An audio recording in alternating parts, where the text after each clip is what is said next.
Boom, we're here. It's a miracle we're here together. We got one more joining here in a minute, so Birdie will be in momentarily. But Tibble Unique, Ron, Kristen, Sam's not with us, but we have Lee, Dago, and myself. Again, Birdie will join us a little bit later. I asked Andrew, Attorney Meyer, there too late to get in because he also interviewed Chris, so that was my fault. I actually emailed him like an hour and a half ago, and I was like, "Hey, I'm sure you're busy tonight, but in case you would join us, maybe he's joining us Saturday, Lana. If you want to come over there, maybe you can join us too." Oh, okay. Well, when was that for tomorrow night for the verdict room? Yeah. Want to let you guys know that Brian Etten personally called me and said to go fuck myself. I would believe it. Oh, right. Except for taking the time out of his day to call you the other part. Good old Brian. Yeah. I was like, who dis? New number. Who dis? Wow. Yeah. No, I'm just messing. Well, he's not going to like what's coming out of our channel next week then. Oh, God. We just finished him today, probably about 3 hours worth. Oh, you're covering his interview? Yes. The one where he starts out talking. Yeah. God damn it. Wait, which one? The one where he has, was it Dr. Jordan? He has her on. Casey Jordan. Yeah. It was terrible. And Chris. They all are. Sorry. Oh, wow. Is that so? It's not the Idaho 4 case?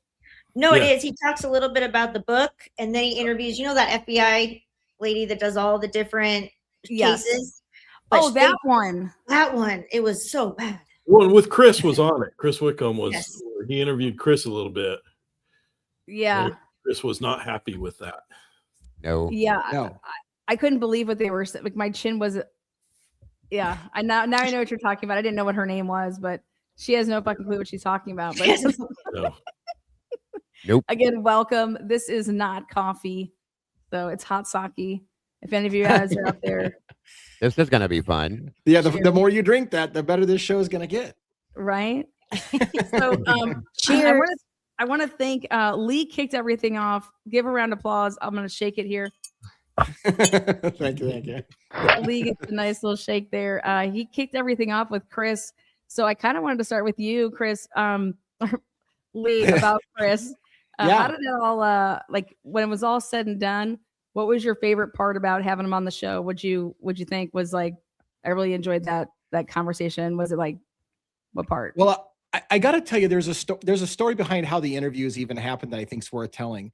So I had been working with, I don't know if it was his agent or whatever from HarperCollins for a couple of weeks before, and they told me that I was going to get a pre-recorded interview with them and be able to air it no earlier than midnight on the 28th when the book releases.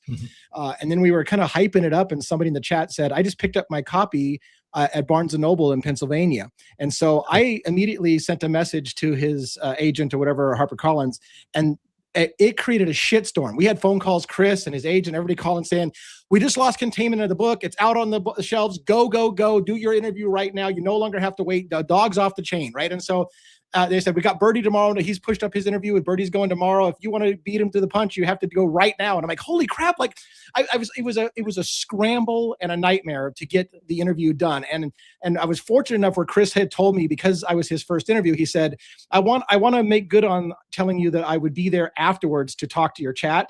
I said, can you be on tonight? Because like I have to air right now. And he did. He came on and he talked to us after the show, and it was pretty cool. But so I think the best thing about that was just the fact that Chris took the time out to, when the book went to hell and it came out unexpectedly on the shelves, he made time to come on the show and talk about it live that night. And it's kind of a fly by the seat of your pants kind of thing. Well, I think that's I've seen that for Chris. Like you just said, like a man of his words. He was texting with me, emailing with me. He wasn't some like, I don't know, ridiculous like celebrity or actor or something like that you couldn't get here you have to talk to this person, you have to talk to that person, you can't talk to me or something. He's very down to earth. Yeah, totally. That's awesome. And so of all the places in the world, you're telling me that Pennsylvania kicked it off and totally just Here we're Barnes and I think it was Scranton or Scrantonville, Pennsylvania, was the one that first told us. And it sounds like all Barnes and Nobles may have released it early, because if it had just been one store, why not just tell that one store, put them back, take them back off the shelf? But it sounded like Barnes and Nobles all over the place. People were saying, I just got my copy from Barnes and Nobles. So they just said, shit, we lost containment on the book. And what sucks is people that bought it on Amazon still had to wait till the 28th to get their book, while other people were going to Barnes and Noble and selling them off the shelf. So. Wow, everybody just couldn't wait to get their paws on this shit. Yeah. Okay. Mine showed up on the 27th, weirdly enough, but yeah. Other than that. Yeah, and then they were awesome to get me did you guys all get your digital copy, that way you could read it and stuff like that? Because I was like, I want to see I can't ask you questions. I feel like that if I don't know what the heck you're talking about, in your book. Right. Yeah, we got an advanced copy. It was kind of funny because somebody said, well, I think these people are lying. They couldn't possibly have read the book. It hasn't even come out yet. And I'm like, advanced copies. That's why the publisher actually sent out some advanced copies so that people who were doing interviews ahead of time could have read the book before the interview. We hammered it in like 2 days too. I think it was like just day after day reading it. Yeah. I think it was a pretty easy read too. I mean, you kept wanting to it wasn't like you set it down. You know what I mean? I felt like you could keep reading it. And it was definitely a book. I felt that it really helped that if you're following the case, this is for you. You know what I mean? But absolutely. Yeah. I was the day we got it, I was up after midnight texting spoilers to Kristen. Kristen, I was up until 3. Oh my God, page 5. Oh my God, page 10. Kristen, let me ask you a question. Yes. What made you wake up one day and say, I want to be a family law attorney? Well, my dad is a family law attorney, so I have been working. I have four attorneys in my family. I'm the oldest of 4, so my 2 brothers. And I worked for my dad from the time I was 16 all the way through when I went to law school. I went to law school at night, worked full time as like a paralegal and a law clerk. And it was just kind of like I fell into it from a young age. I asked myself why I'm still in it many times, but I think I was just born into it. We got it.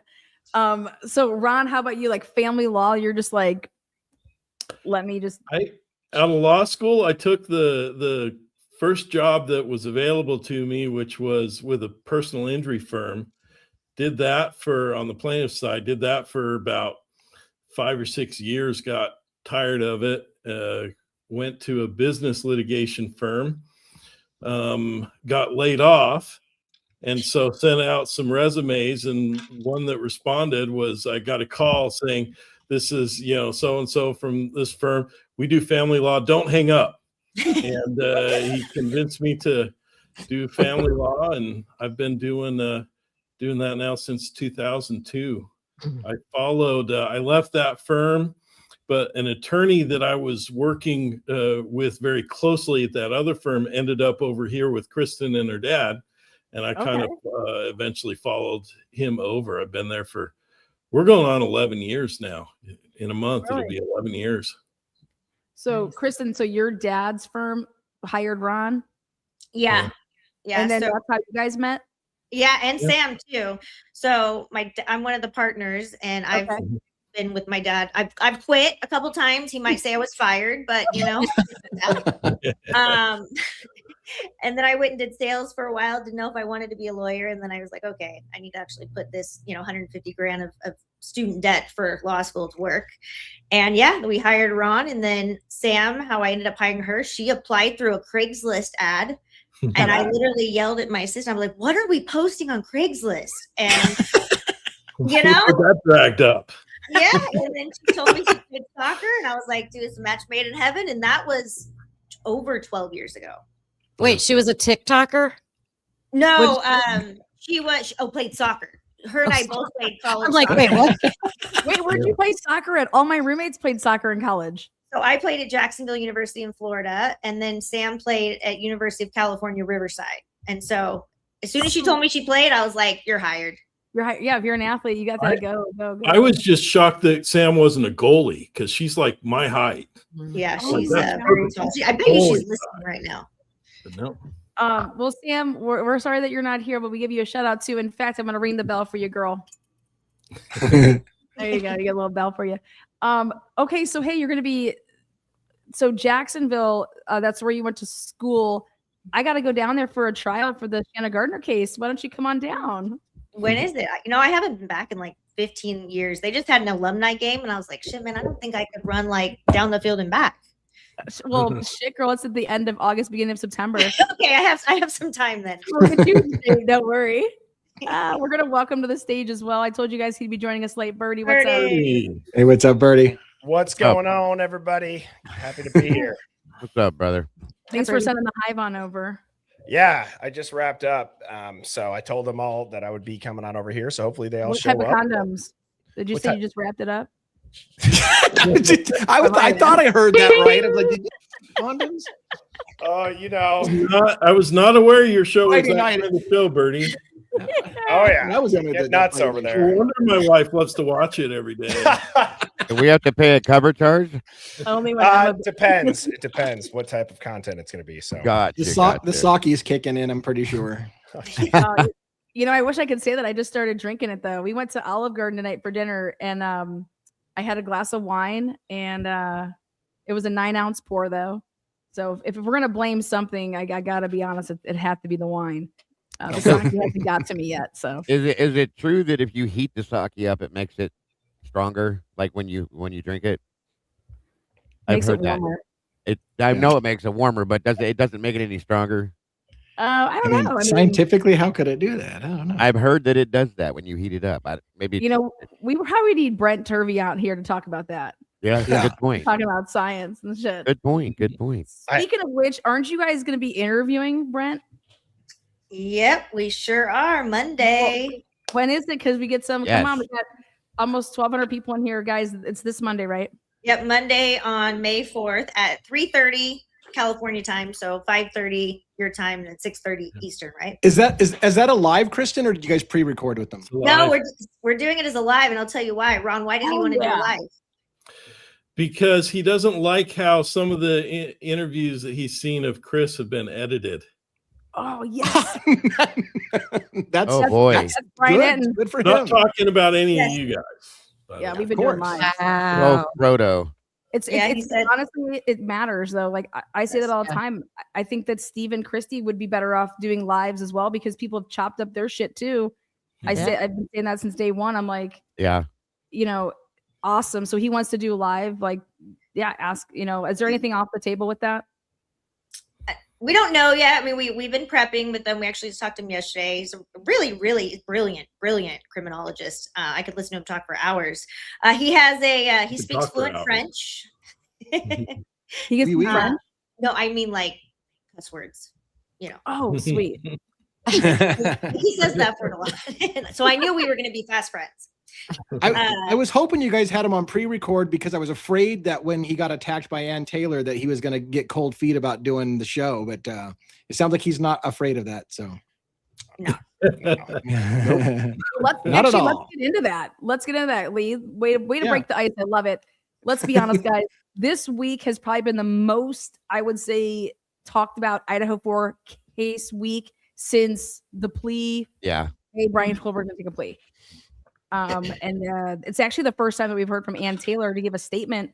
She has not spoke for like 3 years. God. And Long this is time. what she does. I was stunned. And the first thing we're going to hear from Ann Taylor is to shit over her own expert witness. I can't believe that's the first thing that we hear from her. Doesn't make any Right? sense. I don't get it. And like real quick, I was just gonna say too, from kind of calling out Turvey, the way that she calls him out is rather broad and it's rather very not specific. It doesn't say specifically what he did. It just says he's still underneath that NDA, and we explicitly told him that, and now we're appalled. But everything that Turvey clapped back with about how this has all been in the documents or publicly released, I agree with that. When I'm reading it, I'm looking at it, I'm like, this is like PCA stuff. Like, what are we doing here? You know, She Birdie, attacked it.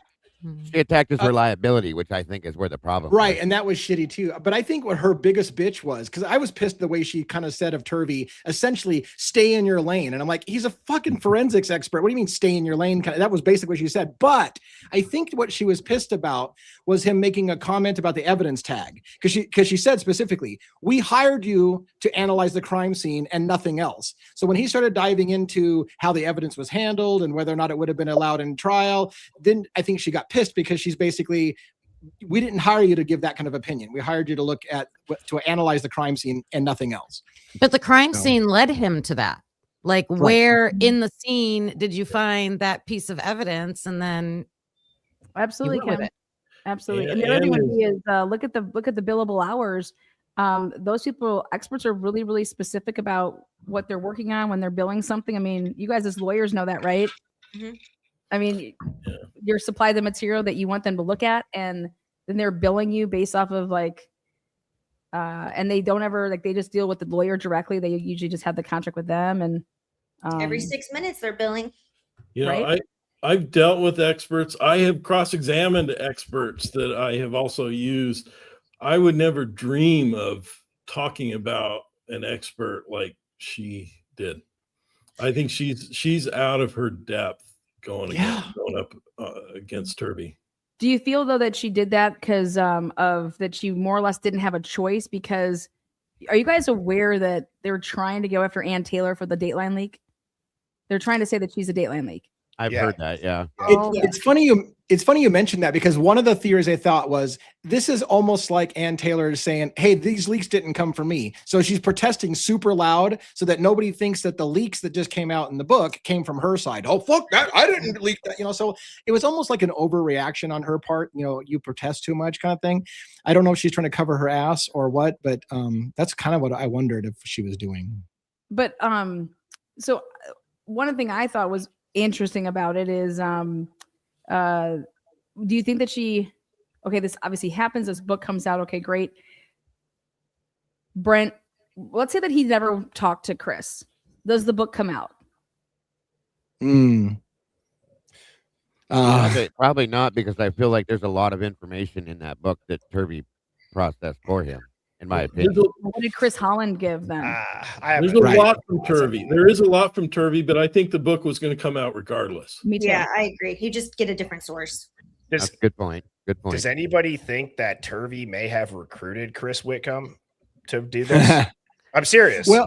Well, Bertie, I mean, he did say, Chris says in the book, one of his colleagues came to him and said, something's wrong with this case. You need to take a look at it. So was that a Brent Turvey? Was it Christopher Holland? Somebody came to Chris and said, you need to take a look at this because there's something wrong with this case, very wrong. So yeah, it could have been Turvey that reached out to him. And could somebody please answer this question for me? It's been driving me mad. So Chris Whitcomb, in the interviews and in the book, states that one of his retired FBI buddies and him were having coffee.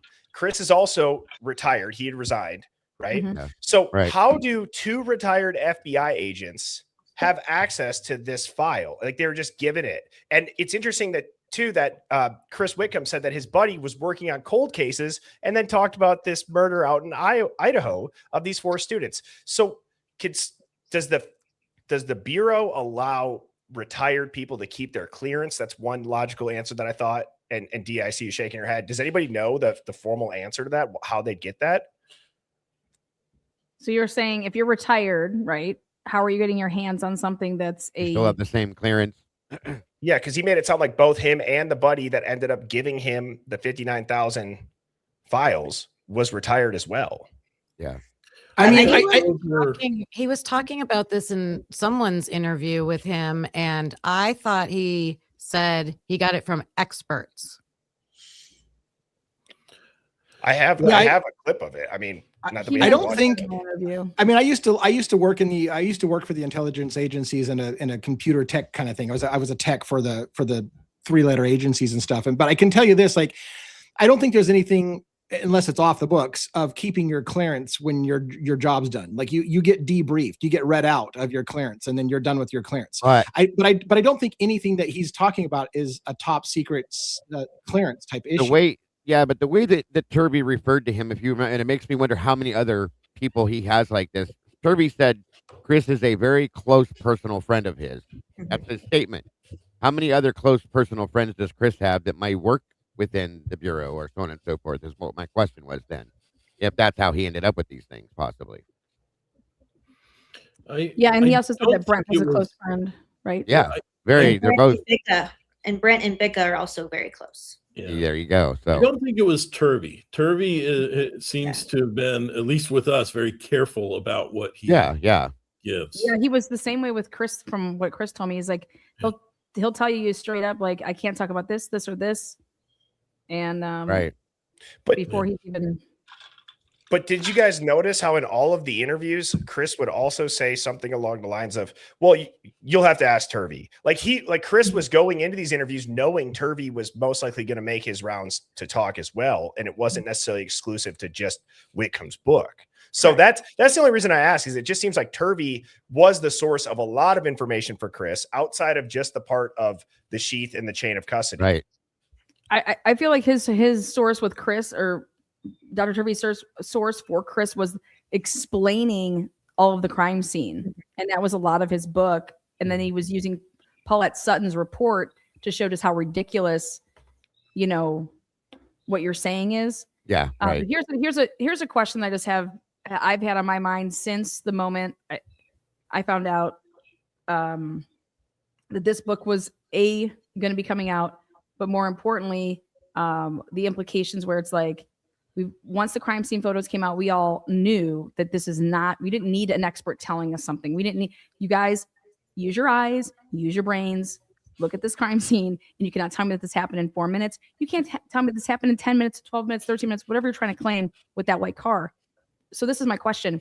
Ann Taylor specifically asked for a continuation. So think about this. If she's the leak, why would Ann Taylor ever file for a continuation like she did, and state out and write all this stuff about the Dateline leak and ask for an investigation if she's part of this leak? It doesn't make sense. It never would have. No. Yeah, I don't think Ann Taylor is the leak. I never thought that. Why would she leak horrible things about her client? That just makes no sense. To get the death penalty off the table? I don't know. It was horrible against him. What was your reason? To get the death penalty off the table? I don't see I'm only it. saying this as you asked the question. That's the only thing I could think of. But then you're asking for it to be investigated. So now you want, and that's where I'm just like, that's pretty risky then, Ann Taylor, to go ahead. We're going to be the leak, right? Or maybe she doesn't realize that her people that she signed under the NDAs and stuff like that were the people, But at the end of the day, I can't believe that Ann Taylor would be like, yes, let me put out this in a motion and talk about that I need this continuation and talk about the Dateline leak and that X, Y, and Z, and that you want this to be investigated, only for it to be you, and you knew that. Can we discuss maybe how this calling out of Turvey by Ann Taylor actually makes Ann Taylor look? Because I've tried to think through this, right? So Ann Taylor, in a way, is creating plausible deniability for the entire defense team by saying she's appalled. She's also simultaneously making these leaks look very organic and extremely credible if she's going to release a statement about them and say that this is all supposed to be non-disclosed. Does this somehow position Ann Taylor in the end to look like this ultra clean, ethical attorney that had nothing to do with these leaks, and she can't help it? Well, do you think that the first part to that would be is I would have to know, do you think that Ann Taylor reached out to all of her experts, right? And said, did you talk to Chris Whitcomb? Are you part of the book? Before you would come out and say that, because I'm gonna disclose some personal knowledge that I have. Ann Taylor has a really big problem with emailing people back. Yes. We were talking about that. Yes. And so I'm gonna out this, and it's not from Chris. It's from a different source of mine. And Ann Taylor, wouldn't email people back. And it has nothing to do with this book. And I think that was something that was interesting, because there's two sources. So if you ever want to know of something that you feel like it's confident, two different people have claimed that. to me. I've also heard, and not from Chris, that Ann Taylor was showing signs of fatigue at the end of the 3 years and was basically kind of like, look, I got other things to do. I think somebody said her mom had just passed recently. So did she literally just give up at the end? Like, screw it. I've been at this for 3 years. We're not getting any progress on the case, and a plea deal ends it. And, look at the time, I got things to do. I'm going to go do something else. So I don't know. Like, it almost feels like she kind of just gave up on her client.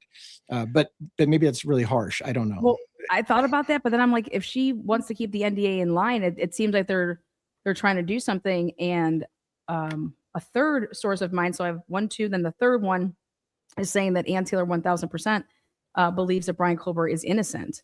And so what is she then doing for that? And that's maybe where I was like, okay, well, then these NDAs, keeping them intact, she's trying to make a move for her client, because why else would you want the NDA intact unless you feel like you're going to be, I don't know. It's a good question. Why else? Well, think about it this way, and this is just our opinion. Ron and I have talked about this, and obviously we don't know, but we know that from the time that Turvey discovered the chain of custody issue with respect to the sheath to the plea deal, that was 4 days. So what happened in the 4 days? I don't know, and I really don't. Maybe you guys know more, but I think Ann was she was so far in over her head. And I think she needed, 10 more people to help. Maybe that wasn't even enough, but that chain of custody issue could have potentially been the difference between the death penalty and not. I think, to your point, I think the book even said it wasn't just the chain of custody, which was found very, very late in the game, but also I think that the hair was still on the bed frame where Ethan had been holding on to the clump of hair ripped out. That was discovered late because Turvey had gone to the warehouse where they built storage. And it sounded like from the book, several experts were stunned to find that Ann Taylor had allowed her client. Now, again, I always say she can't stop her client from pleading guilty. If he wants to plead guilty, she can't stop him. But they said, like, how did you allow your client to plead guilty when these things were discovered literally weeks before you're seating the jury? Like there were, it sounds like the book made it clear they were dumbfounded how she could still go through with not saying, hey, you shouldn't be pleading guilty. This is a problem. So do you think that she told Brian about the things that were found? That's what I want to know. That's to me that's the whistleblowing that I think is coming from. Maybe these experts feel like, I don't think your client even knows. That's why Turvey said what he said. Like, if she tells too many details, she'll be in trouble. She'll be in trouble. That's what I and if thought. she didn't tell her client, you attorneys on here, that's ineffective counsel all day long, right? If she didn't let her client know that there was exculpatory evidence that just got released and didn't let him know and let him take a plea deal, it seems like that would be a grounds for ineffective counsel, but I don't know. Yeah. I'll let Ron go through that, but yeah, no, if he didn't see what he had, and I was actually going to ask you that question, Lana, what you thought, because if he didn't know everything and then they went into these negotiations about the plea deal and he didn't know how favorable the evidence was to him, did he see everything? Was he told? I mean, look how much, terabytes of evidence. Yeah. My guess is he didn't know it all. Well, that's my guess. That's a good point, Kristen. Also, I wanted to add, somewhere in the book, it says at the beginning that he found all this exculpatory evidence buried in these mislabeled files that he got when he received it. Now, I think it even questions the fact of to whether or not Anne even knew about some of that stuff. And I do question that as well. If it was really buried like that, I would find it hard to believe she didn't know about it. But if that's true, there's also that aspect of it too. You know what I mean? Yeah, there was one email he got that had like 8,000 attachments to it, but I cannot fathom or process that she didn't know. And with respect to the chain of custody, Turvey told her, so she knew at that point. Now, you've already filed many, many, many motions to suppress other items, but you don't file an immediate motion to exclude the pillar of the entire case, even though you've been beat down on 20 other hearings. It doesn't matter. That is the crutch of their case. You get rid of the sheath, everything else is fairly easy to poke reasonable doubt in. But I have a problem about it, and I want to know what you guys, because I'm glad I get all of you guys to talk about this. Dallinger shot back, Chief Dallinger right now shot back and said, we haven't used chain of custody forms, handwritten forms for years. We put barcodes on it, and the barcode is untampered with. So their comeback is it That's not doesn't true, matter. That's what, like, if it didn't matter, then why put an evidence tag on there and handwrite it all out if you don't use them? I don't you can't have it both ways and I say agree. we don't use it, but yet, I'm going to show a 2020 case here this week where I'm going to show all of the Dr. Moore, how the evidence looked, so that these people can be quiet, because 2020 is only just 2 years before 2022. Right. Okay. And so when they want to talk about that they've been doing this for however long, I'm about to pop them in the nose with what I have, because I have the entire discovery unredacted in the Dr. Moore case. And I'm just about to fire back with some stuff with what he said, because I'm like, wait a second, that is not true. And I can prove that. awesome. So I think that that's important with what you guys just said there. Another question I have here is this. Do you think that Ann Taylor ever saw that picture? Because in the beginning, just so you guys know this, I don't know if you do know this, Ann Taylor's team reached out to me back after I had the interview with Dave. They wanted my source. So I get an email from the public defender's office asking, hey, Lana, this is so-and-so with the public defender's office for Ann Taylor, blah, blah, blah.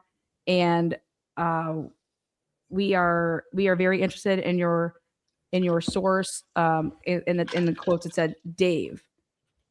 And I'm like, yeah, I bet she would be very interested in this, because he had a lot of important things to say about the Snapchats, what time everything was popping off. And and all I said how they were disappearing. About what? And how they were disappearing. Well, yeah, just like, well, I mean, he's over here talking about the fact that people were 1000% buying drugs, and who they were buying them drugs for not like there's some crackheads like laying on the ground, but they're partying. You know what I mean? That's what you do in college. Yeah. It's awesome. Like, people can live it up. It's fine. But going along the lines of that. And so I can say that Ann Taylor and her team, whether or not they were trying to get to the bottom of who this person was, because they had ulterior motives with that. But all I can tell you is that I talked to my source and I said, hey, X, Y, and Z, I would do it if I was you, only because, but I would ask for protection with that. Like, you'll be considered a witness then. Nobody can harass you. Nobody can do anything to you. And lo and behold, right after this happened, a couple months later, the frats started getting raided by the feds. Right. And I'm like, you got to be shitting me.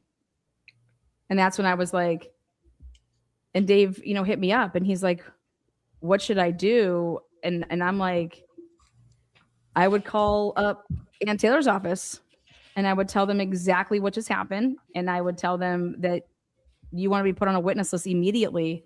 After talking with her, like, that they need to put you on a witness list, because anything like this type of stuff, like the Gabriela Vargas shit, I was like, this is wrong.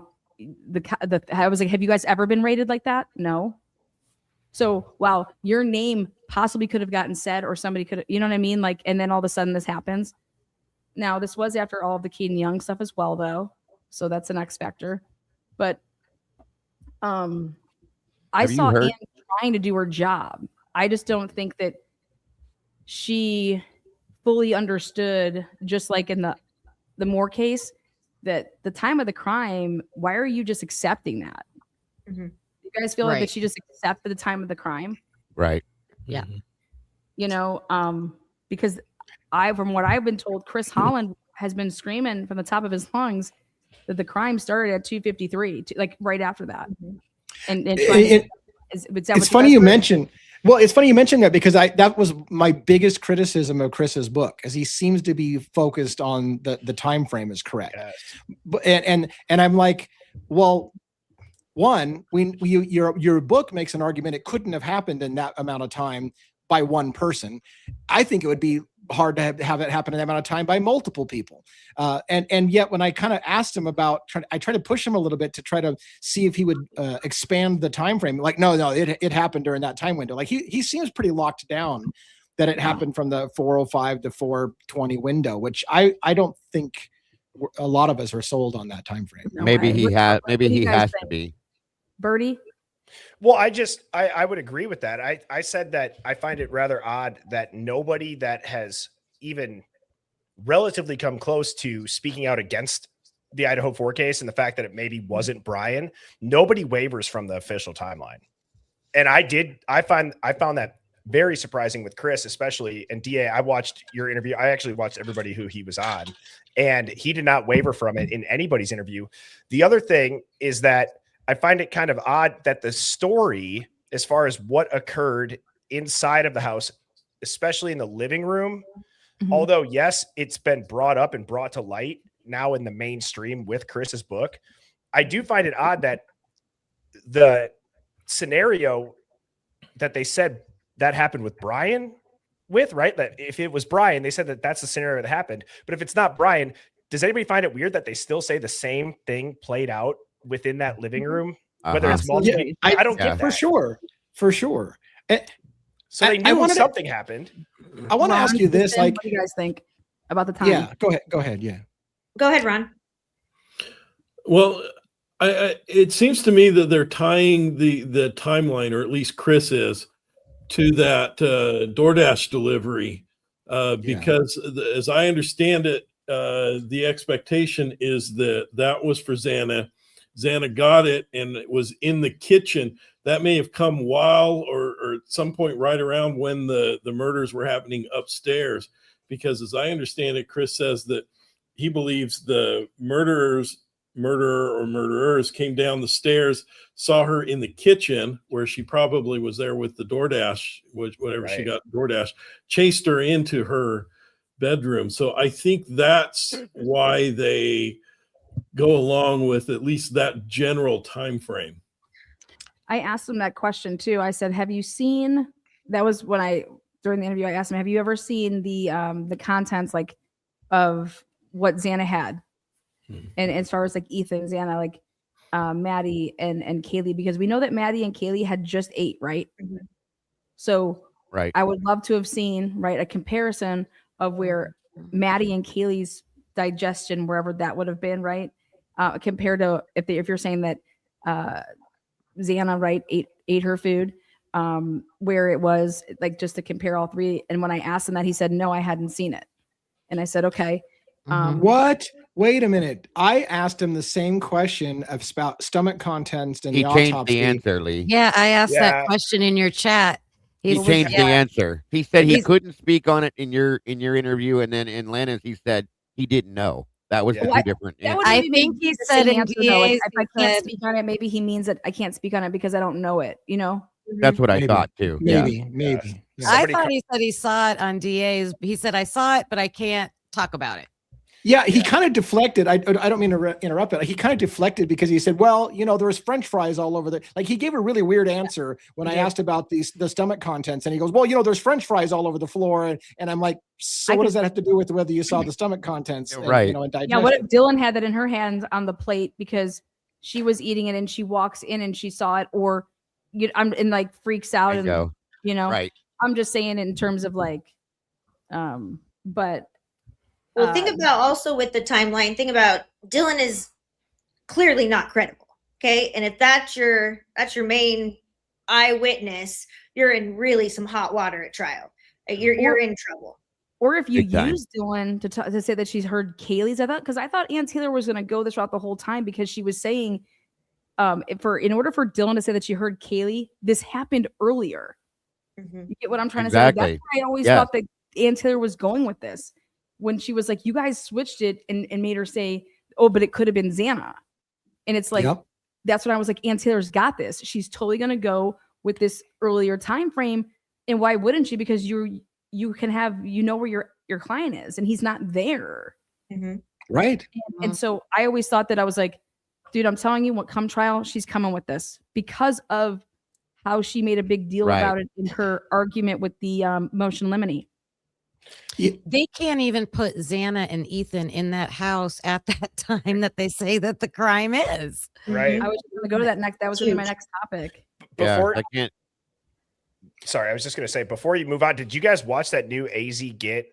I was going to bring that up I will say the tripping on the step to the hand hitting the pawn cups and not knocking the table. I saw that and I actually paused and I watched it like 3 times and I go, that is actually such a good take on if he's running down the stairs, he hits the step and he almost plants his arm and hits the cups off.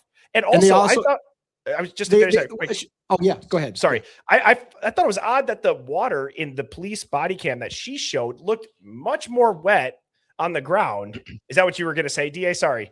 But yeah, it was kind of the same thing. Her explanation about how he drug his hand through the water on the table and flung blood and water on the wall. That's what the explanation for the diluted stains are. I thought that was super interesting. I would love Turvey. You guys go get Turvey, right? So when Turvey comes on, Turvey is basically saying there's evidence that they had wiped down and done cleanup in the common area because of what he saw. But Asgut Industries or whatever, now she's saying, oh, no, he just drug his hand through water on the table and that mixed and diluted the samples. So I want Turvey to explain, is that a plausible way of explaining the diluted samples in the common room? The liquid from the cups would have to land precisely on every single mark on those walls and everything. Right. And there's no blood on the floor still. Yeah, so that's the point. There's one place on the second floor that's outside of the bedrooms where the blood is not diluted, and that was underneath the box of White Claw. White Claw, right. Yeah. And that was Ethan's blood, wasn't it? Underneath the White Claw? Yeah. Yeah, that's hard to explain. Which is another question. Well, because he was killed way earlier. Does anybody think, because Lana, I know you and we spoke on the phone, we talked about the placards that could, I think it was wait, before I was going to play it so people could know what we're talking about. I'm going to play the film that she did. Okay. By the way, I love her work. Dude, don't you wish you could just clone somebody like her to work with your YouTube channel and be like, you're going to just make these videos that I just want the video presentation. What I think happens in these pieces. She's really nice too. I found her on TikTok way before this, and she sent me stuff. She gave me more stuff than I even asked for. So yeah, she's great. She's very good at what she does. Right. And it's called it's Emma Running Away, right? Emma Xana. I think it was Xana. Xana, yeah. and hey, you just put a whole new wrinkle in that case. That too. Remind me after Lana plays this to bring up the White Claw box thing, because I have to ask you guys something about that. So hazy. How does she do it? Yeah, I think it's like that. Asgut, right? Asgut. Asgut Industries. Yeah. Yeah. It's part 2 of her series on Kohberger Did It. Okay, I think I got it. That's one thing I get annoyed with her constantly. And Brian did this, and then Brian did that. Why can't you just say the killer did this and did that, and let us decide who the killer is? But no, Brian did this, and then they already decided, Lee. You know that. I know. She's spelling it Azgit, right? No, yeah. AZG. Oh, EEET. Okay, got it. Yeah, it's like Asgut Industries. Yeah, here she comes.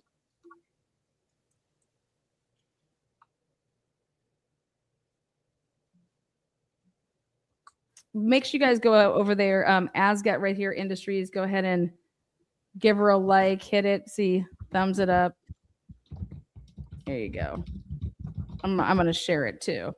So she does really good work. Here we go. Now this is her explanation of the scene. Basically, I think it's really interesting timing when she dropped this. Obviously. Hi everyone. This is part 2 of the Brian Kohberger case, running to Xana's room. Before we begin, I wanted to thank everyone for their patience. I know it's been a while since part 1, but some personal circumstances made it important for me to take a step back for a moment. Everything's good now, so let's continue on. In part 1, we talked about the spatter evidence and how it lined up with Maddie and Kaylee's location and position. We also showed how Brian Kohberger attacked them from the edge of the bed, leaving an impression in the blanket by his knee. And there were other things, like the location of the knife sheath and how the blood spatter calculations were done. Now we're going to explore the timing and the evidence in between Maddie and Xana's room. What I'll do is play the illustration with little interruption, which will show where everyone was, and then we'll explain more. Brian is about to start his attack, and the time is 4:16 a.m. It's believed seconds ago he opened Kaylee's door to her room and saw no one there, but he left the door open. This allowed Murphy to come out and see what was going on. When Kohberger starts attacking Kaylee and Maddie in Maddie's room, Murphy starts barking. The barking was caught on audio by the neighbor's security camera. It recorded a number of barks, which helps in telling us where Murphy was at the time. The sounds of barking grabs Xana's attention, and she comes out of her room to see what's going on. It also starts waking up Dylan. While in the hallway, Xana hears commotion going on up in Maddie's room and goes upstairs to check it out. When getting there, she sees a stranger and yells someone's in the house and runs downstairs. Brian panics and chases after Xana, but he's unfamiliar with the step up to the living room. So he trips and flings his arms to catch his balance. This knocks over the cups, further waking up Beth downstairs with all the commotion. As we were going through the scene, you would have noticed a bunch of red dots placed in different locations. These were markers left by the investigators. The scene here is where Xana sees Kober in Maddie's room. As he chases after her, he bumps the door with his left arm. This left behind a transfer stand that matches with Kaylee and Maddie. Continuing as we go downstairs, you'll see some more markers. Kober's hand touches the rail as he runs down the stairs, leaving behind transfer stains, one resulting in DNA match of Maddie. Moving forward to the end, Kober swiped a corner, transferring these stains to 3 locations. All 3 of these stains tested positive for the presence of blood. As he rounds the corner, he holds out his hand to balance himself, creating another blood transfer labeled J. He then enters the living room. He trips and flings his arms to catch himself. There are many things that support this illustration, and we're going to show these details next, starting here. In this illustration, you can see an area saturated here with water. When officers first arrive, you can see these wet areas marked here, and as we move forward, you can see it here on the table as well. Let's rewind that so we can see it here again.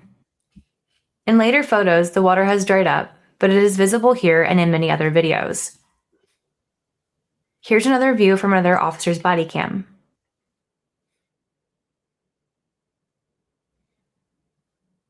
In this image, we can see here that 7 cups are on the floor.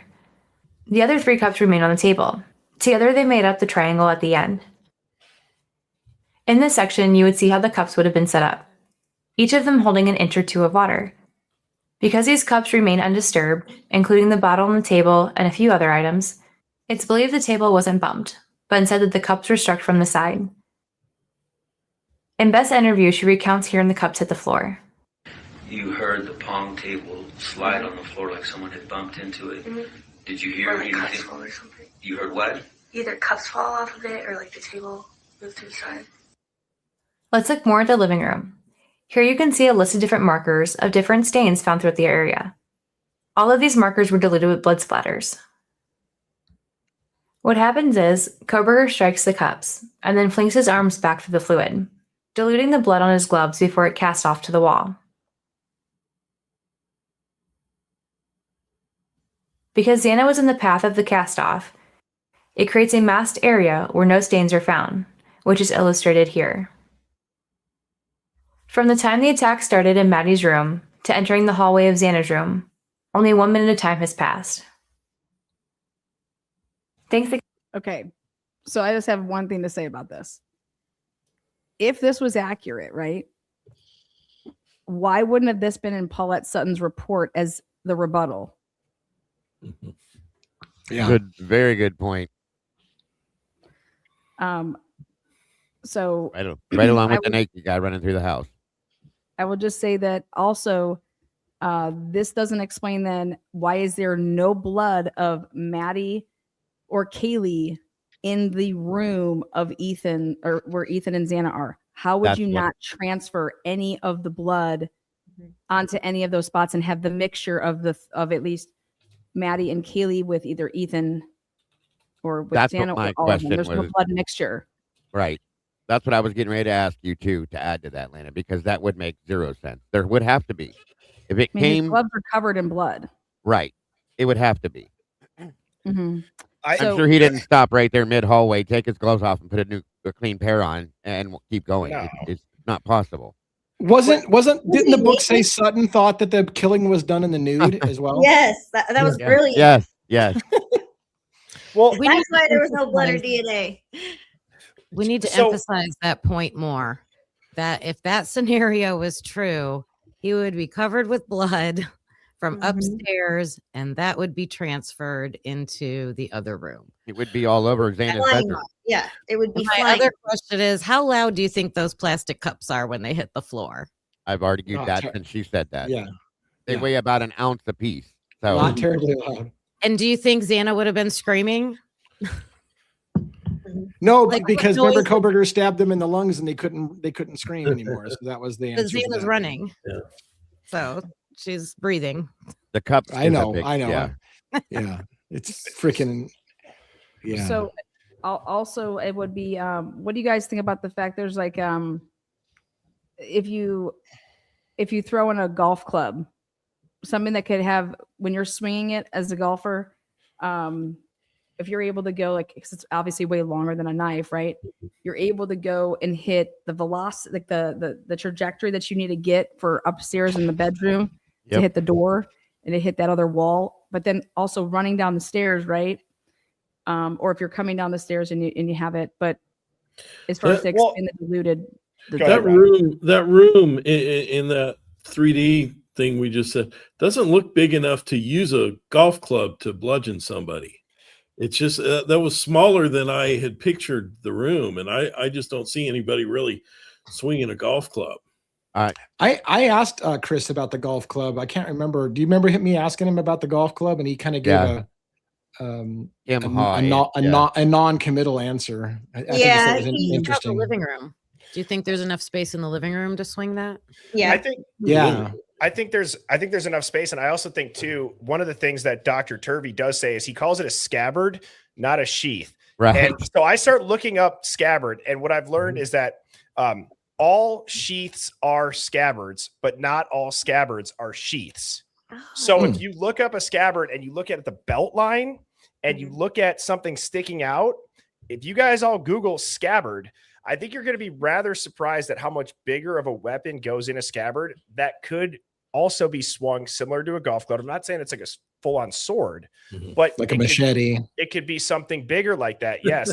And I think, I just saw Teary Dawn in the chat. Chris Said Dingo's that was got a one. glue. So I wanted This to is say what I have thought from day one was one of the main weapons, you guys. I've been saying this from day one, period.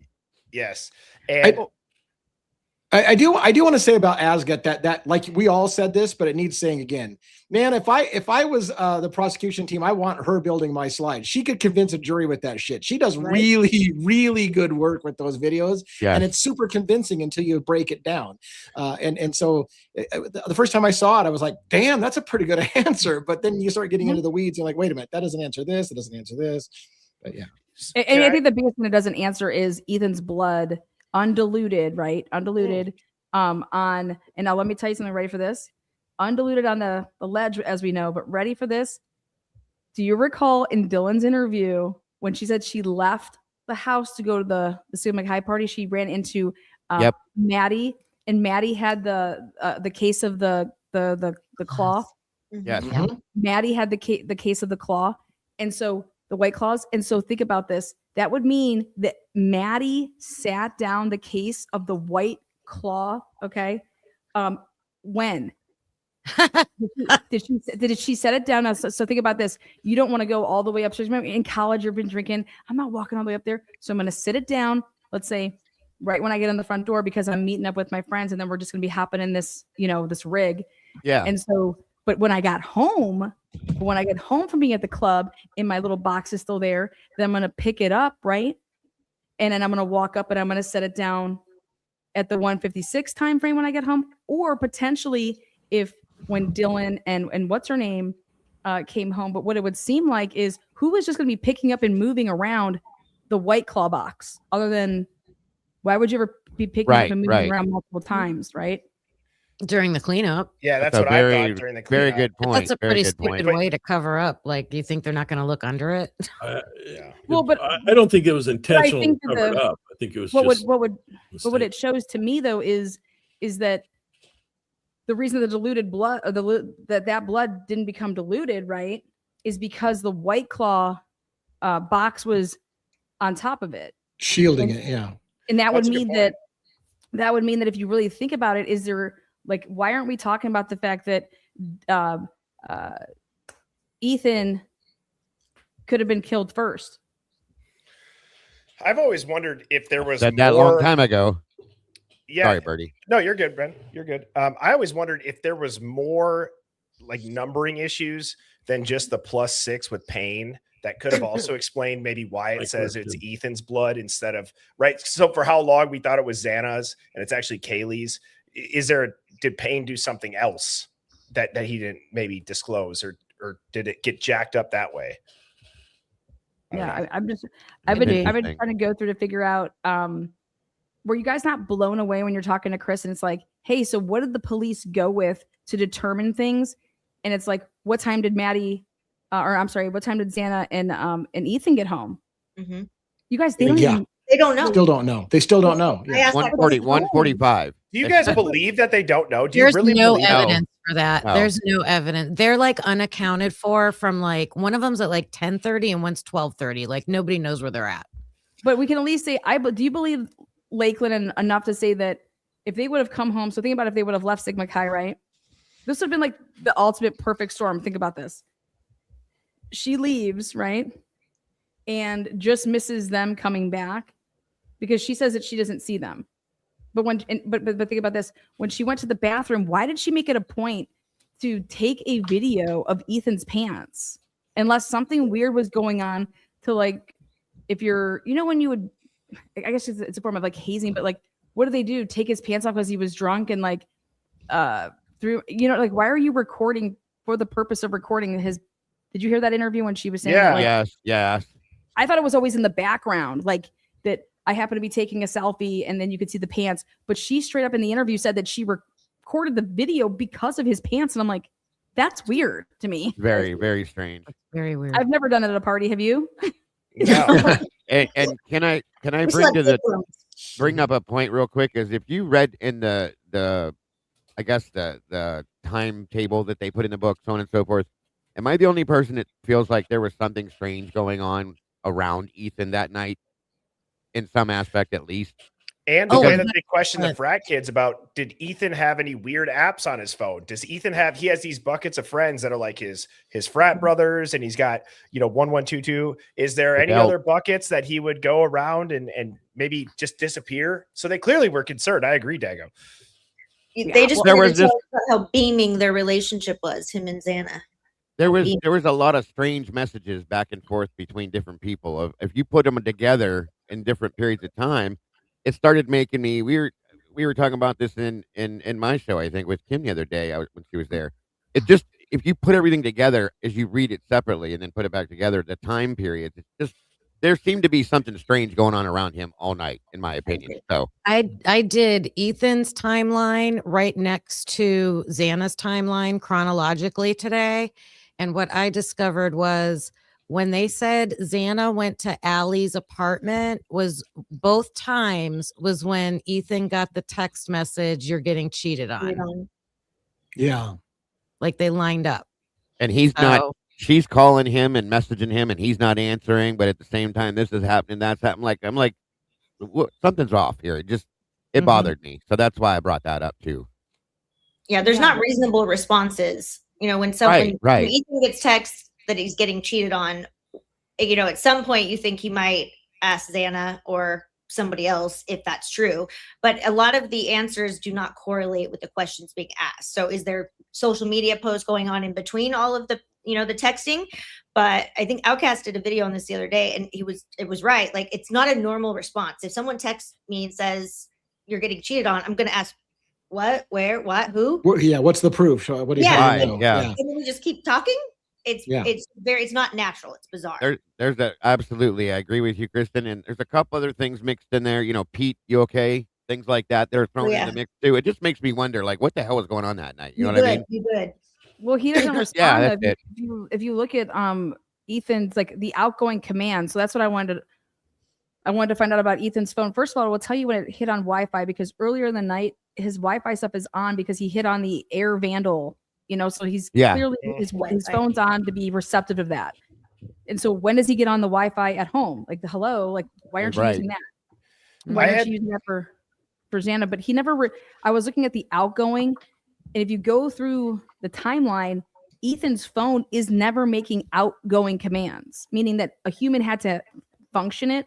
versus you can get all the incoming stuff that you want. That doesn't mean that you're with it, and that doesn't mean that you're awake. You know what I'm saying? Like you can't tell anything right. from it. But if you physically are looking for outgoing commands, that means somebody is handling your phone or you're handling your phone, you know? And where do you guys have Ethan's last outgoing command on his phone? It's somewhere around 9:30 or so. He messaged Hunter Johnson and said, drinking with Bethany and Xana, come over hang here. out or something. Mhm. Yeah. And then I was trying to think, was there another one or was that it? Because I couldn't, I thought there was something at like 12:43, but then I thought about it, and that was when he got the text about the cheating. Yes. So I was like, he never answers Xana's calls. No, yeah, he doesn't. Like I said, it's all incoming shit. Yes. And so what do you guys think he was? Do you think he was doing anything nefarious?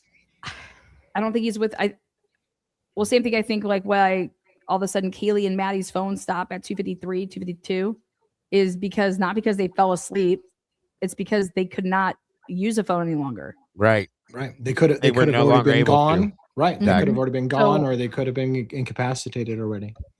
And Ever so I was, considered that maybe he was selling something? I mean, yeah, I think that Hey. Just a thought, no actual proof. I just think a lot of it could be code. I think a lot of these text messages are in code. sure. And MPD sure seemed to think that too, Kristen, because they asked that in every read between the lines questions that they were asking in those interviews with Sigma Chi. So, you know. Mm-hmm. Oh, they knew what was going on very, very, very clearly. Or what about using like a burner phone? Right. Someone actually had a great comment in your chat that you're getting cheated on could be code for someone is buying some rugs from somebody else. And I just saw that on the corner of my eye. I thought that was actually a good point. Comment. You know, Ethan's brother said he lost. Ethan's brother says that I cannot believe that this has not been blown up more about Ethan's brother not having his phone. Yeah. About him he's like, yeah, my phone, it's just not working. You guys know that, right? He never, Hunter goes to bed at 10 or 10:30. Maisie goes to bed at 10. You know, everybody's going to bed early, but there was this, you know, and then he doesn't, when he comes over, he's like, yeah, I didn't have my phone. I don't have my phone. Hunter's phone has There was a lot of people that did weird things that night. There were a lot of people who are close to this who were like, I don't know why, but we went to bed early that night, and like convenient that everybody's like I just went to bed early that night and didn't, you know, like it just feels off. The whole thing feels off. Agreed. And nobody knows, like, how about this though? Nobody was being asked that question. When you go through all these interviews, you guys say that you're trying to locate where Ethan and Xana were from 9 to 1, right? Well, I think you guys should be trying to locate where Ethan and Xana were from 2 to 4. Thank you. Mm-hmm. Yeah. Mm-hmm. And you don't even ask the questions, which is, hey, I'm just trying to see where was Ethan and Xana? Like, did you guys see them? Did they leave? Who did they leave with? Where, you know, were they separated at some point for a period of time? Yeah. All of that. How do you expect to get that answer when you don't ask the question? Exactly.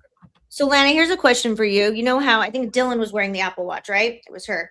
Yeah, and Chris, because I think we asked this question too, is how do we not know what time they got home, whether it was individually or separately? But when Chris said that they don't have, it can only get you to a close proximity with respect to the Apple Watch. I don't know that I believe that's entirely true. I think they might be holding that from us.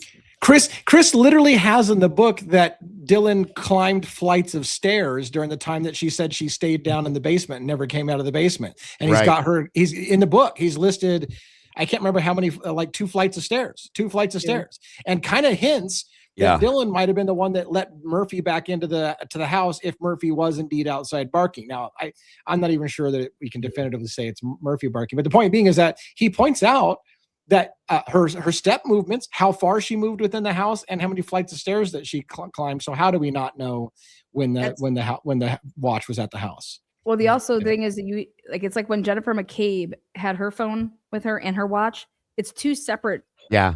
You're gonna get the data of 2 separate. So you're gonna have the phone and then the watch. So it's interesting that they're saying phone when they're talking about the phone's gonna have its own movements, and the watch. And that's the same thing that happened with Jennifer McCabe. She had her watch on and her phone did not register that she went up a flight of stairs. The watch did, both at the nighttime and then back in the morning. And that's when I was like, You guys, this cell phone never went up a flight of stairs when that watch went up. It's clear as day. It's right here. It's telling you that. And so here in this, when I hear that she has this Apple Watch on, I just kind of go back to the whole Ann Taylor thing. And did you not give it to your experts to say, hey, we want to recreate this whole time from the beginning? Let's start at the beginning of the night. Let's start at here's Saturday morning when they wake up. Here's every statement that they've ever made. Here's their movements with their phones. Does it all add up? When are these phones stopping moving? We saw what they could do in the John O'Keefe, Karen Reed case. We're talking about, I want to see these pocket states. You want to know what, like, to see Dylan's phone in a pocket state, to see Kaylee's phone in a pocket state? Why wouldn't Ann Taylor press on the fact that, hey, I want to have that phone. I want my expert to get Kaylee's phone, and we want to try to get into it so that we can download the material, take it to the Secret Service. Why aren't you guys trying to get into Kaylee's phone? Where's Maddie's? You guys notice on the thing in the book? Tell me where in this book you see Maddie being used as the source of the information. It's only ever from who's ever like reaching out to her. It's their phone that's the source of the information. So you have Maddie and Kaylee's phones are never being used as the source of the information. So then they got me thinking, wait, do we not even have Maddie's stuff downloaded? Right. Would not. Yeah, they never did get into Kaylee's phone, did they, Lana? Ever? No, to this day, they've never. That seems crazy. That just seems crazy. Makes no sense to me. And that's my point. The book through Turvey, again, Chris is careful about, these aren't my opinions. I'm just stating what Turvey said, right? So Turvey's opinion was Kaylee was overkill and she was the target of the attack. So how the hell do we not know what Kaylee was doing in the 24 hours before the attacks if she's the focus of the attack? We just go with the, hey, we don't have her phone, we couldn't get into her phone, whatever. Like, the most important phone perhaps in this entire case is Kaylee's phone and what she was doing, who she was FaceTiming with, or who she was, doing shit with at the bar, at the corner club. She was on the phone constantly. So how do we not know what led up to that night? And that's the one phone that we want to know. The one they can't get into. But they could if they did the right things. And so I asked why it would matter is because we're talking about they're saying that your client committed this crime at 4:16. Okay. 4:16 a.m. If you can show that Kaylee's phone never moved after 2:52 in any capacity, how significant do you think that is? Yeah. Very, especially when you add in other sounds that indicate the murders could have happened at an earlier time frame. If the 17-minute call with Jack DeCour happens and then frantic text messages and then it just dies, nothing. That says something. It says a lot. Do they actually have to use the phone for that information, or can they use the phone service provider or cloud? What you need the phone to download it, or you could attempt potentially if she was you could use potentially Google if she had like Gmail on her phone, because it's a constant also like it'll tell you like when the phone's moving as well. It's GPS, Google's GPS, but you would need the phone to download it, like Cellbrite download, Axiom, stuff like that. You would want to use like a tool. Potentially with something in the cloud if she had backed up her shit, but she wouldn't have had it backed up, I don't think, that night, because there's just no way I would think that I'd be plugged in. Now oh, sorry, Birdie. You need the phone. You need to download the phone. But do you guys remember too, and this is kind of just an anomaly, I'm just bringing it up as far as your point, Lana, of it was never used again. Do you remember when Livia was showing Kaylee's LinkedIn and it had shown active and then it was deactivated, and she had asked the Moscow cops and they're like, we can't do that. So there was some sort of sign of it. What's that? The FBI can, though. Right. Well, exactly. So that's what I'm saying is like, I do wonder if maybe was it the FBI that went, I don't know. I feel like it's impossible that they would have her phone and they wouldn't get into it. It just feels like we're not being told about it, rather. That's what I get at. Have any of you heard that her phone was possibly destroyed in the fire? What? The fire. Well, I heard that her phone was actually destroyed at some point with other evidence. You're talking about at the lab? Yes. Evidence fire. Oh, I thought, I I have thought no that was clue. just, I have no clue if this is true or not, but it I wasn't heard a it. fire though. It wasn't a fire though. It was just the it was a spoilage, wasn't it? With they left like some The refrigerator had Yeah. malfunctioned or something. Yeah. yeah. Some There was no people fire. say that there was a evidence storage warehouse That's somewhere that caught on separate fire. from the- Is. Yeah, I've never separate from the seen that, refrigerator. like where that came from, but that's what people say. I want I to love the rumor mill. I want to ask you guys a question on this. I'm gonna. It's page 2. What was it here? Okay, yeah. 245. Okay. Ann Taylor never put this in her timeline when she released it to all of us when we were looking at the motions. And on page 245 in the book, it says, Keely's trying to get in touch with Jack again. Like basically every minute or whatever, or a couple times a minute. And between 247 and 250, there's a pause. And then Maddie's phone starts with calling Jack D, not answering, calling Jack D, not answering, and calling Jack D, not answering. But then Maddie does something else. And this was not put in the book, or this was not put in the motion. I think it's so significant, which was Maddie attempts to call Xana. Oh yeah, I remember it. Like yes. at 8:59 or something. No, at 2:52 a.m. Yes. I think that's she big. also did I at think 9 that's o'clock. big. Okay. So I just want you to, I just have a question for you guys. I just want you to think about something. If Jack D calls Kaylee and they talk for 17 minutes and 4 seconds, right? And then what it seems like either somebody got mad at somebody and they just, hung up, or Right. potentially the phone got disconnected, whatever it could have been. He fell asleep and she's trying to like wake him up or whatever, that. But something that I thought was super, super interesting is I asked if Kaylee was a sock sleeper or not. Like, does she wear her socks to go to bed? Because if you're going to head to bed like you're ready to go to sleep, you're taking your socks off, right? Mhm. Well, Kaylee had her socks on. Okay. And I wanted to know if Kaylee was a sock sleeper because I saw the fork that was still in her room and everything else was put away. Why the hell would she ever leave that fork? I just believe that she wouldn't have. Not if she was up all the way until 4 or something o'clock in the morning. That gives you plenty of time to.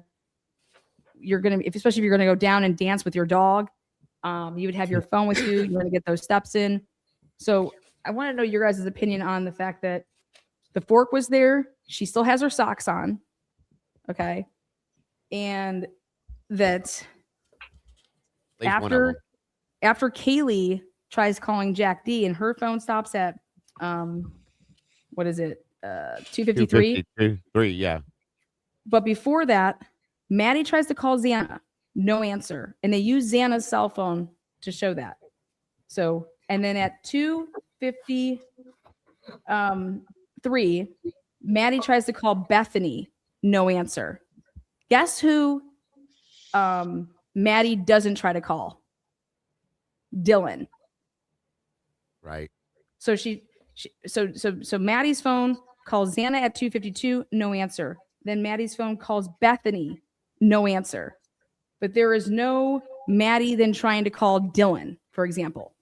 Right. And so I thought about this, and I want you to hear that. I want you to tell me what you think. If you were with Dylan, if Maddie, Kaylee, and Dylan were all together, okay. And remember how Bethany says that she left Maddie and I wasn't out there that long and I went to bed. I went to sleep down in my room. Okay. Well, what it seems like to me is that Kaylee and Maddie are freaking out about something. That they've seen something, like they're freaking out about something. Mm-hmm. That's what I think too. And they're freaking out about something because in Moscow, you don't call the cops right away. Even Maddie and Kaylee wouldn't call the cops right away, right? Think about the noise complaints. You're not going to call the cops, right? But if Maddie and Kaylee saw something that they were not supposed to see, they start freaking out to the point that Maddie never calls Jack D.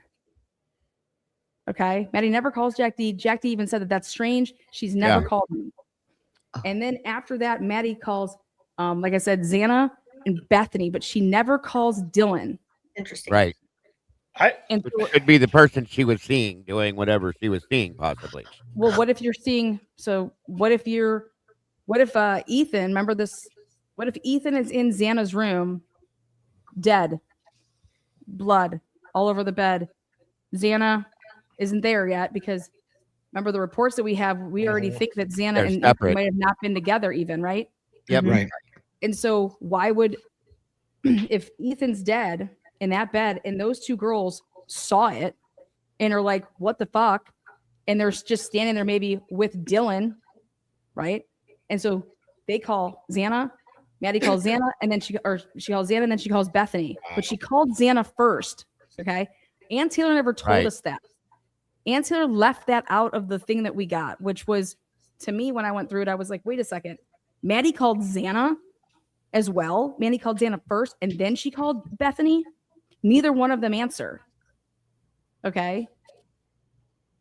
I want to know what Kaylee and Maddie saw that they were freaking out about at 2:52, 2:53 in the morning. Yeah. And then, well, do you think it was before? You think it was before they called Jack for the 17-minute call? And It was maybe well, said, No, that was after. After, yeah. Because that But was they at also called 2:26. him a bunch of times after that. They were Well, calling what him I- a bunch of times. what I was wondering is that the 17-minute thing, that maybe they were trying to explain to him, oh my God, oh my God, oh my God. And he was like, you guys are nuts. And he was passing halfway out and hung up. And then they try to call him back 1,700 times. You know what I mean? I was just wondering if that's kind of where you were going. But Well, either sometimes- way, it's what very. happens though is if you're not trying to answer it, like he kind of said, like, but then you accidentally answered it, but you didn't realize that you answered it. So like it's just running for that 17 minutes. But all I'm saying is what I thought was crazy is I'm like, wait a second. Why didn't Maddie's phone call Dylan? And it's like, because Dylan's standing right there. I was like, were they together? And then Dylan's like, fuck, now I gotta kill you guys. No, I'm just kidding. No, I get it. I get But it. but I find it weird. I find it weird too. In addition to that, You Lana, guys like, weren't supposed to see this, but now you fucking have seen this. Now your bitches are going too. Right, know, right. But if I'm you- just saying, when I saw that, I didn't. Why would you, as Ann Taylor, leave that out of the fucking lineup? That's so important. Why would you leave a lot of stuff out? Ron and I have been very, very lenient on the representation because, it's very easy, shoulda, woulda, coulda. But going back, knowing what we know now, and then going back, there are a lot of steps that were missed. right? Stop being lenient, Christian. Call it out. Yeah, call it out. But that Allegedly, the whole flurry of the activity on the timeline too. Like if you look in the book for the timeline, I do find it odd that he's got every minute, and I'm talking about Chris Whitcomb. Yeah. In his timeline, he's got every minute on the minute, a flurry of texts and calls and vehicles pulling in. But then from 2:53 to 3:21, Right. there's nothing. Like that's Right. when everything seems to be escalating. So I've always found that gap. It is. That's what you just pointed out, Bertie. Yeah. Is the police try to make it seem like it was even less of a gap because you have to move 231 is actually out of place. So the police decide not to act like the Bethany active on the phone. You have to move that up because it's out I of the see. time. You see that? Isn't that crazy? They did that though on purpose. Oh, I thought it would have been 3:21. Yeah. So when like at 2, oh, you Like, think I thought that it was. I thought it was a typo. Maybe. Well, I mean, that's a big typo. You think it might Real be a big. typo from the police or from Chris? I don't think that a publisher would let that go. I could see it happening from a cop though. Well, I think guess- he says in his audio that it was a typo. I bought the. Oh, does he? Yeah, I'm pretty sure I bought the audio version through audiobooks, and Chris is actually the narrator. Highly, highly, highly recommend it. Yes. But Yeah, I'm I pretty did sure too. he says as he's narrating, this was a typo Okay. from the, Ah. from the But- law enforcement. So if that's true, then still, I mean, so that's 3:21 and 2:53. Maddie had called Bethany to what you were just pointing out, Lana. That seems like a massive window then. Yeah.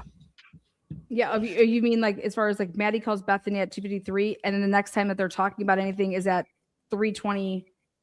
Well, they just say that there's a white sedan, but really, if you go look at it, Dylan is creating the contact at 3:51. So the next phone activity that we see that's given in the timeline after Maddie calls Bethany at 2:53 is about an hour later at 3:51 when Dylan creates that contact. So from 2:53 to 3:51, we're getting no phone activity.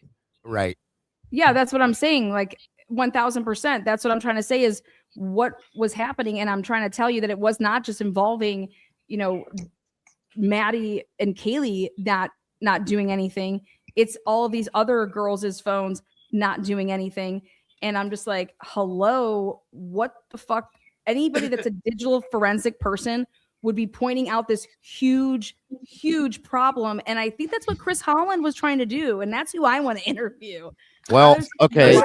Remember that what was the original timeline for the murders, Lana? Wasn't it between 3 and 4? 3 and 4. That was the original when they first dropped, and then they changed it real quick. So, I mean, and it makes you wonder. That lines up too. I'm pretty sure. Doesn't that line up almost exactly with the missing Linda Lane footage too? That same window. I think the window that's missing is at 3:30 to 4:05. 3 to 4:05. Yeah. So I mean, that's within that. It would fit in that box. Yeah. Halfway through that. And it seems to me the silence on the phones at 2:53, the one glaring hole is the Xana on her phone on TikTok at 4 something in the morning. But I've said a million times that cell phone activity is not proof of life. You don't know who's on the phone. 1,000. Right. Yeah. So people try to use that as proof of, Xana was alive clearly at that time. You don't know who was using the phone at that time. It doesn't tell you. And if somebody wanted to shift the timeline, getting a little activity and picking up a phone and making activity, make it look like somebody was alive past when they were, might be an important way to shift the timeline. Well, and that's when you remember Lana's comment about how she said, was it Bethany that talked about taking a video of Ethan's pants? Yeah. Right. Lakeland McComas. Yeah. For Lakeland. Not Bethany. Yeah. When Lakeland said that, I wondered if it was just kind of like, why are Ethan's pants in the bathroom? Because I think he sprawled out naked, but she didn't realize that he was already dead. He sprawled out naked in his room. And I think she saw him and was like, well, yeah, I think that she said something to somebody like he's sprawled out naked. Yeah. If I made that comment and then I took a video of his pants being over here, you know what I mean? Like that, but they never took her phone and downloaded it, did they? Yes. And are you serious? What? He didn't take her phone? Did they take Lakeland's phone and download it? I have no idea. Not that we've ever seen. I haven't seen it. But Oh my God. Go home for Thanksgiving and bring it back. Can I go back to when you were talking about, well, you just were with Ethan being in the bed at that time. I think it's ironic that when the girls get that FaceTime call from Jack. Was it FaceTime from Jack? Correct. Mm-hmm. What time? Yeah. I think didn't his phone call them? Yeah, it was him calling them. Right. Yeah. No, Right. But Or calling Kaylee. was He it called FaceTime? Kaylee. Is The question. FaceTime one. Jack. But anyways, Kaylee at 7. Yeah, Jack T called her at 2:26. Like Right. his phone. Right. Called her. Mm-hmm. But this Cooper Atkinson kid calls Ethan it's a FaceTime call. Yeah. 5 times. Mm-hmm. With no answer. One. And then that's kind of like the end of Ethan's timeline. Like that's the last thing we hear about him. Well, yeah, I mean that's actually that kid actually calling him, Yes. And nobody. So when I was going through stuff today to prep for this live, I went back to the original DJ Myers, Tim DeWolf, and the other roommate that they were roommates with. And what I found was something that's interesting. Let me just pull it out. Ethan knows everybody. Ethan talks to everybody. And yet none of these people, every single person that night said things like this. Where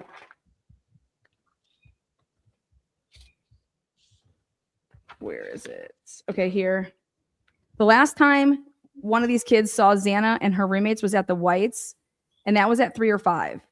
And normally they would see, he was at 2:30 a.m. He went to the fraternity. He left around, like when you're just reading this, it's like, okay, you didn't see Xana. Then the next person, Tim DeWolf, says,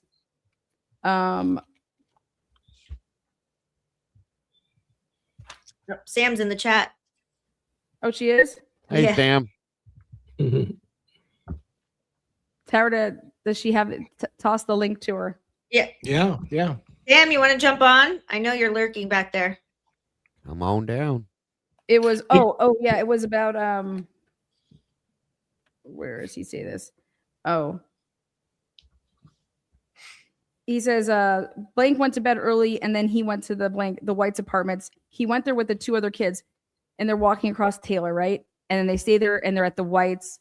And so you're going to sit here and tell me that Ethan and Xana would have to walk past the Whites to go up that little stairs to go, to where they live. And they didn't say to themselves, let's stop at the Whites where everybody else is going for this freaking party. Right. And instead they're just like, let's just go home. And the only reason that you would ever go home, think about if you're dating somebody, is if you got in some type of a fight, right? And they're arguing about something. You're being or if cheated on. somebody got too intoxicated or but every single person, I mean, there is not a person that they talked to who said, I was with or I saw Ethan and Xana after, because they went straight home. And now think about what that means. That means that if Maddie and Kaylee were here, would they be saying the same thing, or would they be saying, yeah, no, they got home at 2 and actually we were all hanging out? You get what I'm like? Yeah, someone had to have absolutely. seen these people. So, because if nobody would have seen them because they didn't go to the Whites and they didn't go anywhere else, that means they went home. So if Maddie and Kaylee were still alive, would they be saying that, hey, I saw them? Wasn't it the last time that Xana was seen was 11 something with the White Claw in her hand at the Sigma Chi house still? That's the last time anybody claims to have seen her, if I'm correct. That's where Dylan says that, but Bethany contradicts her. Like they both contradict each other. One of them says she's at Allie's and one of them says she's at Sigma Chi. Like at the same time. And it's a tactic of extending someone's life. They're extending someone's life, but then when they're interviewed, meaning Bethany and Dylan, they're like, I never saw them. I have no idea. Right. And so think about that. Think about how that's not possible, because Lakeland McComas says they're not there, right? If we believe her. And then so at first they just wanted to go with the fact of, hey, nothing happened between 2 and 4 because we went to bed. Remember that? Bethany and Dylan saying like nothing happened until 4 o'clock. Wait, what are you talking about? A lot happened between 2 and 4. Because, right. A very lot. And that's when it's just like, hello, guys. They're clearly trying to stay away from this 2 to 4 o'clock. Why? These aren't some mastermind liars. They're not good at it. Okay. It was so fucking obvious. And I'm just like, what is Ann Taylor doing? $1 million question there, Lena. Great question, dear. Great question. $1 million question there. And yeah. They're also I don't know. There's a couple of things that I would think. Let's suppose that somebody is looking at how can Brian get some sort of relief from his plea or not. Yeah. I think you got to look, one, ineffective assistance of counsel, and there is there's a deadline for that, and for the state motion to be brought. I think that's coming up in September. And you're looking at things like, was it bad advice to take the plea, or did she withhold information? Was the plea not completely knowing? So to me, that I think is the most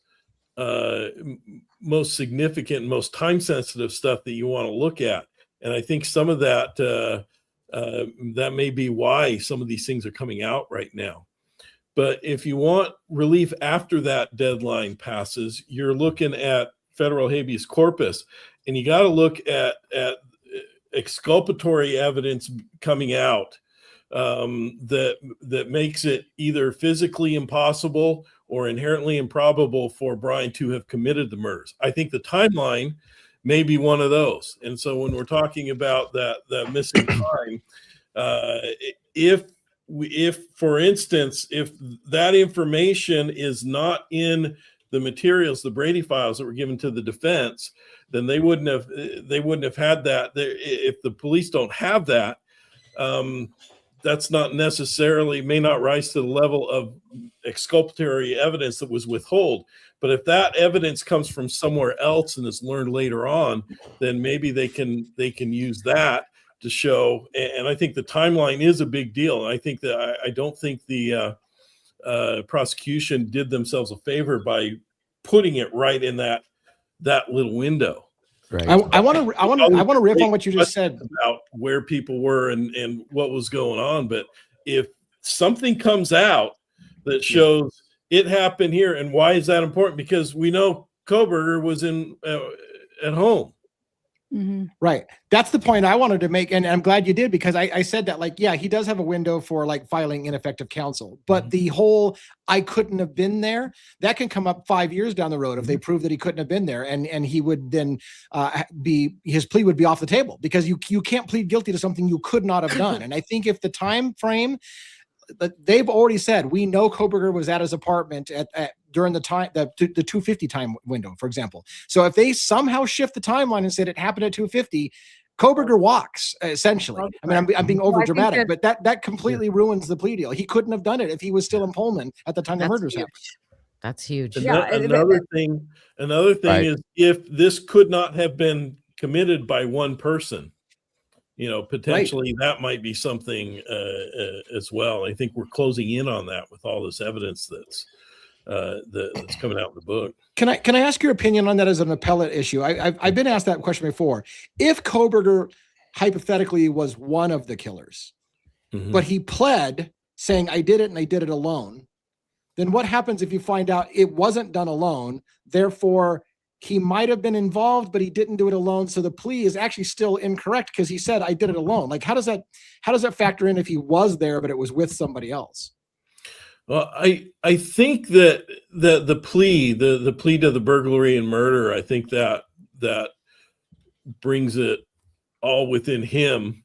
In other words, I don't know that would get him out. It might cause some public outcry for the police to get back on this and find out who the other person was. Do you guys find it a little bit strange though that the narrative changing to, what would an example headline be?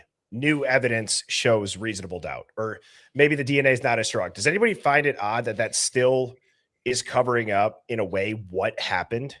Right. So I've always been under the assumption that there was some sort of emergency that led to almost like panic violence and then the cleanup. Like I do think there was something that happened before that caused like panic violence. You know what I'm saying? Like people just were freaking out and like a confrontation or something first. Yeah. Something was severely wrong that led to people freaking out, that also then led to people freaking out more and cleaning up. Right. And waiting 8 hours. But that's my whole point in saying that, though, is the narrative shifting in the talking point. It will still never expose, I think, what led up to before the killings. And if that was the case too, Bertie, that would, this is an opinion, of course, you do believe it, like that would take the premeditation out of it in some aspect, possibly, maybe. You know what I mean? Yeah. Chris Whitcomb said something interesting when I brought up the spare. I can't take credit for bringing up the spare room. Somebody left a super chat comment that said, ask Chris about the spare room. Yeah. And he said, oh, wow, there's going to be some interesting things and a lot more that comes out about it. There's some sketchy stuff. And he talked about the jacket with blood on it being seized after the fact. And then he talked about the bracelet. But what I do find interesting is that led into a question about how who would have had the opportunity if it was really a lone wolf person, and if only Kaylee was the target, why do it in the house at all? Why not try to get them when they're outside of the house or alone? And then he had asked I think he had said something along the lines of what caused the emotional like ramp up or the emotional arousal that made it have to happen there. So to me, that says A, they're known to them.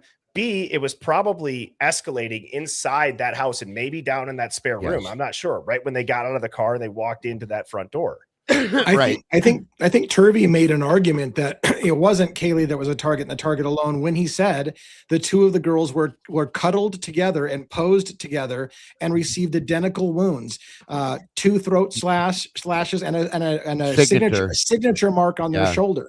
So Post-mortem was the post-mortem cuts, right? So somebody was sending a message on the two of them, it seemed like.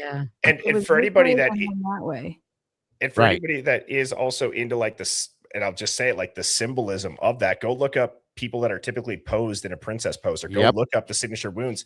And it does have to do with cartels, and people will. Sure does. Yes, sir. You can go Google that. It pops up kind of in droves of the princess Especially pose and other things. Yeah. The neck cuts too, for sure. He's absolutely right, you guys. Like the message sending, rather.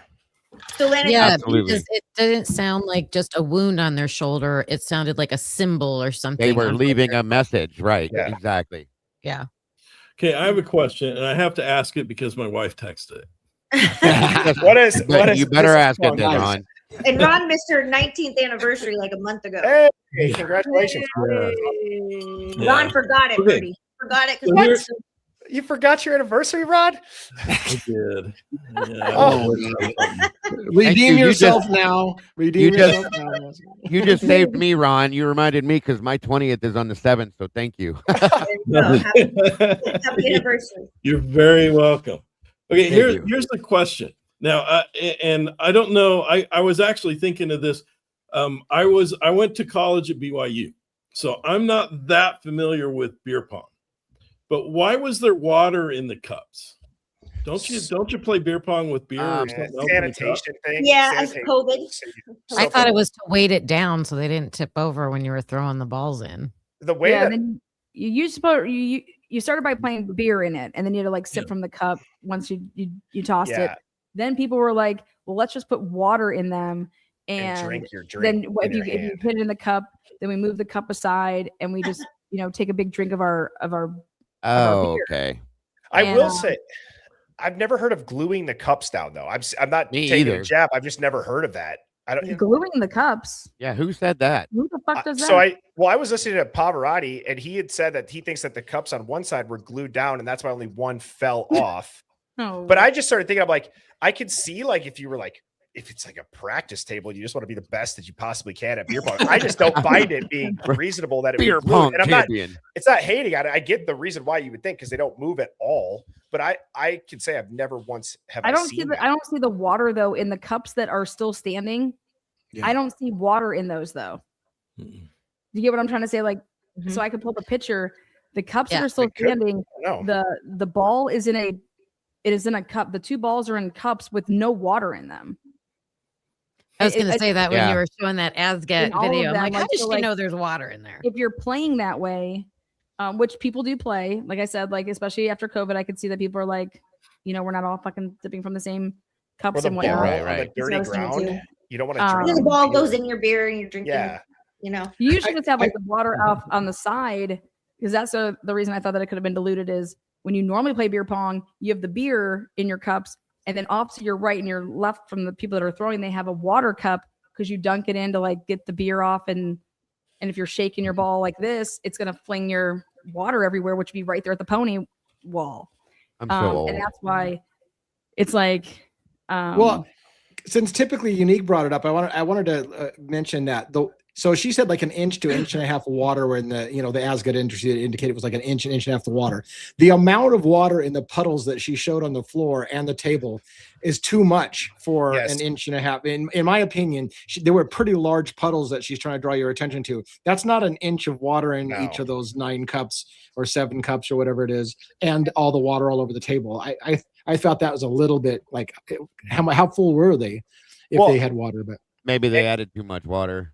And as maybe you it's know, possible. Yeah. I thought you were going to pull it back up, Lana. Did anybody else have a moment when they were watching that body cam footage where you're like, damn, that looks HD? Like it looks much better quality.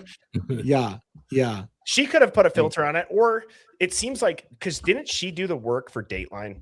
Yeah. Right? I think so. So Yes. did Yeah, she get she access to raw files? You know what I'm saying? Where That's She's my raw dogging it. understanding. she's raw dogging it. Yeah. Yeah.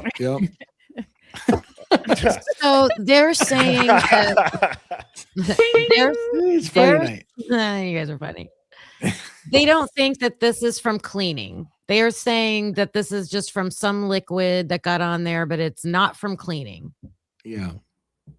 Is See, that- that's Did it too have blood? diluted. That's way too diluted for me to just be from like spatter. Could it have been But- from alcohol? Like, could vodka have done that to blood?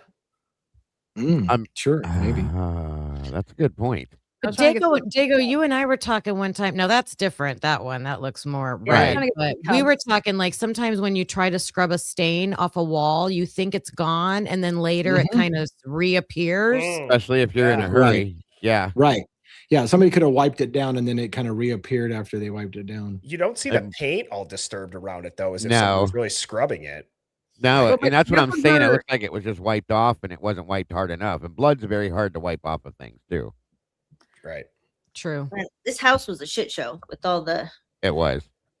yeah. And the It looks amount like of- it blow over. And the amount of saliva you would need, I'm Yeah. like, it would be you'd be drooling. Yes. I don't even know how to explain what that would possibly look like. And what See, would that- cause that much that- salivation? That right there, that oops, sorry. There's no way. Anyway, Oh, that sorry, I one was looked looking at that the one one. looked like it may have been, like a spittle or something possibly, but that's just my opinion. So Some know of what them I look like it more than picture? others. Sorry. Yeah. Birdie, when you're talking about that, what I picture is like when you watch boxing movies and they get socked in the face and their Oh yes. blood goes it comes 'cause out the it's all side. mixed Yeah. from everything in your mouth. That's what I picture. That's a good point. Typically unique. That is. I totally can visualize that now. You just said it. Slow motion, Okay, mouth so- Like- flying. I think Chris was saying that it's really consistent with the scatter from like a knife or something. Yeah. And so I I don't think these puddles swinging- are way too swinging far away. away. Oh wow. Yeah. Like these puddles here, how it was when she's showing the body cam.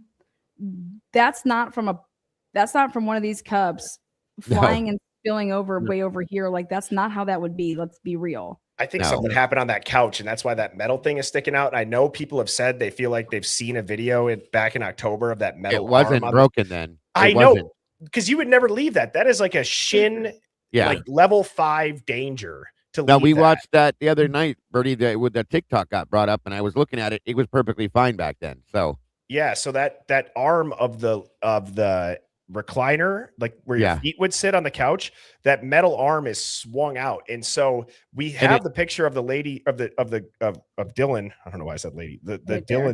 Dylan laying there, and it seems like it's intact. It doesn't even seem like the leg thing is up. right. So Ooh, that's There is- interesting. There is That is- no show me where there is water in there.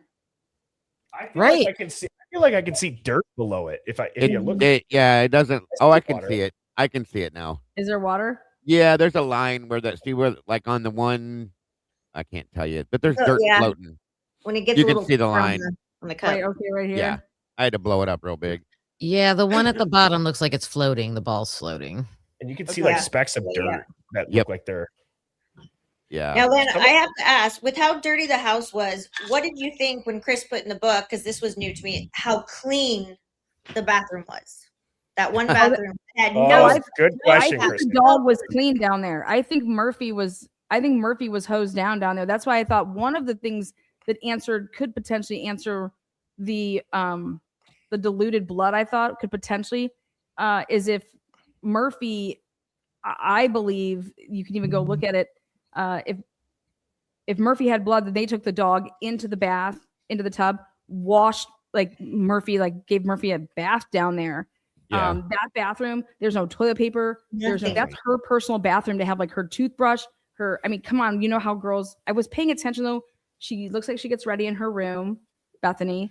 Yeah. But your face wash, your spray, you would have all kinds of where's stuff. all the towels? Where's any towels in that house? Loofah Where's any? sponges, everything's gone. Right. Have you ever turned up the contrast on that picture of the bathtub? There's So- dirt so marks. Yeah, That's there's all dirt I see. marks because it looks On like the- they used a on the flash, floor? and if you turn the contrast down, you can see there's a ton of dirt in the bottom of the tub. I'll try to Well, I pull think it it's up here. ask for that, I I got it. Lana, can I show Yeah. this? If a Alright. dog was to walk back up the stairs though and come around the pony wall, and then how dogs will shake, Yep. and then That would. Yep. if the blood of Kaylee and Maddie was still on the dog, then that would hit the pony wall. So I thought about that. That's an interesting point too. And so if the dog was coming back up from being on the first level, because they took the dog down there to wash the dog. I have that pulled up too, Lana, if you want to add it. Oh yeah, sorry. There you go. Okay, so But I agree with you, every- Kristen. No girl's bathroom is going to look like that. No, and look how many girls were there. I just remember the bathrooms we had a quad like apartment, man. We looked like we lived in the bathrooms. Yep. Yeah. And if you invert it too. And also if you're a girl, you would have loved to have your own bathroom, right? Mm-hmm. To the point that like you want to embrace, you know what I mean? That's like, dude, I have this whole, that'd be the perk of having that floor, right? Mm-hmm. And I'm just like, why wouldn't you take advantage of that bathroom and have it all yours? Yeah, if there was like a toothbrush and maybe a roll of toilet paper and like even just a washcloth, I could buy it. But the fact that there was nothing and it was clean, and in comparison to the rest of the house, which was not clean, it's very sus in my head. And so wouldn't you ask if you're come on, everybody saw what that bathroom looked like. Not a single person asked Bethany or asked these girls like, hey, well, what bathroom do you normally use? And what bathroom do they like just get them talking about that? Oh, in the bottom bath, like. Right. Where do you keep there's dirt. That? There's none of it. They don't want to know the answer. That's why. I think you get a paw prints in there. I mean, but you can totally tell the difference between like the original one where if you were to just go back to them, like look at how bright they have that compared to this. Mm-hmm. Look at that. That's mud. That's looks something. like it is. And look at right here. Look up here. If I zoom in, look behind on the back wall too, Birdie, back in the back there. Yeah, so I'll zoom in on the back wall right by the Dove or whatever that Wouldn't is. you test that bathroom? I mean, how ridiculous! Look at that. That's ridiculous that you wouldn't test that bathroom. It looks like a cleanup. Like after you see it the upstairs, you're thinking to yourself, "Well, God, somebody cleaned up here." Even if you think that maybe the killer would have cleaned up because they maybe didn't realize that those bottom rooms were rooms, so they thought that they killed everybody in the house. Hey, I'm gonna go ahead and take my shower here. Yeah, right. Well, I mean, the answer, Lana, is it's the same answer to why they didn't spend any time on unknown male blood B that seems to be down heading towards the bottom floor. We know that's what their argument. We know the killer went out the sliding glass door. He didn't go down there, so they don't test anything in the back. They don't test anything that will ruin their own theory, which is that the killer went out the sliding glass door on the second floor. So they wouldn't. They don't touch anything down there. The hair in Ethan's hand either. You know that kind of shit. Come on, Dago. That was debris. Come on. Oh yes. Don't even get me started on that one. That's the wildest thing I've ever heard. Good God. The other thing too is that part of the tub, that's not like underneath like the spigot of where the water would come out, so it wouldn't have wear. I could picture that if that was by the drain. Do you know what I'm saying? Yeah, right. But that's in the back where really only water or a brief amount of soap would be hitting. It's not where everything's going to I rush agree with down. you on that. Yeah. My question though, you've got the bath curtain, the shower curtains there. If they were doing a lot of cleaning up of blood, you would expect it would get on the shower curtains. Why would they leave the shower curtains? Why would they clean those spotless rather than just pack them up with, say, the tarps that were all over the floor and get rid of them? Yeah. I mean, I get you. I see what you're saying. Some people have said that it looks like you can still see the crease lines as if they're new. Have you guys heard that with some of the, I think, was it the shower curtains? I had heard that a couple of times in my chat say that some of the creases look like they had just been unfolded. Like if you buy them from the store, like brand new. The vertical and the horizontal folding creases. There is a stain on the very bottom corner of that black and white curtain, like faint. You can see it if you zoom in on it. On the one that I was showing. I mean, I'm just shocked that she wouldn't want to use the bathroom down there. Like that'd be the perk. That's the only perk in my opinion. It's the only one that has a bathtub, isn't it? Women like baths. I mean, to relax in. So I think it was the only one with the bathtub. So I agree with you. I would have been asking what kind of shampoo and conditioner that she used so I could see if it was in the other bathroom, right? I'd be checking out because that means Dylan stuff is in there. That means Xana stuff is in there. That means Ethan. And then now we're going to put Bethany's. Like, I'm just saying, if I was on the second floor, I'd be like, girl, you got your own bath down there. Go down there and use that. Why you the fuck up here? Exactly. And she's the only one on that bottom floor. So that should have been full of just her stuff. Truly. Yeah. What other topic do you guys want to hit? Okay, let me ask you this. We'll just blanket right across it. Do you think that this book was wrote to make money, or do you think that it was for a bigger purpose than that? Bigger purpose all day. Bigger. bigger purpose. Yeah, for sure. Bigger purpose for sure. And I believe that there are things that when you were just asking Lana, what direction could we go? I have this photo shared now, but it was gonna lead into. I would like to get everybody on this panel's opinion who's talked to. Obviously, we typically unique. Did you end up talking to Chris or no? Through Dago. Dago. Okay. So my point though is personally. Okay. I was curious just as far as and not that it necessarily matters, but listening to Chris, of everything that he said and everything surrounding this case, what are some things that you all think that Chris, although he might know, would have to keep close to the vest still at this point? Like Lana, you brought up Murphy. I did wonder if that was something that he would have to maybe play off. The stomach contents is a good example. And he said Murphy was very implemental in this too. If you remember, Bertie, he was like, Murphy's very important to this, very important. So yeah, I think potentially the extent of some areas of the investigation. You know, I think that if people were looked at outside of Moscow or in other areas and what the extent is, considering that Brian took the plea deal, I could see him having to be quite careful navigating that, because at the end of the day, Brian took the plea deal and he doesn't want to walk the landmine of defamation. But I think there was a lot more done with respect to the investigation, at least from one or two of the agencies, than we are aware of. Sure.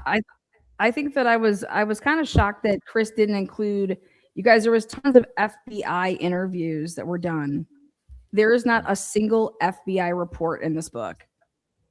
Ooh, you guys know that, right? Yeah. And so if the FBI is the person that's like, hey, you need to come check this out, why aren't we using any of the FBI interviews? That's the only thing that I was like. Somebody 86'd them.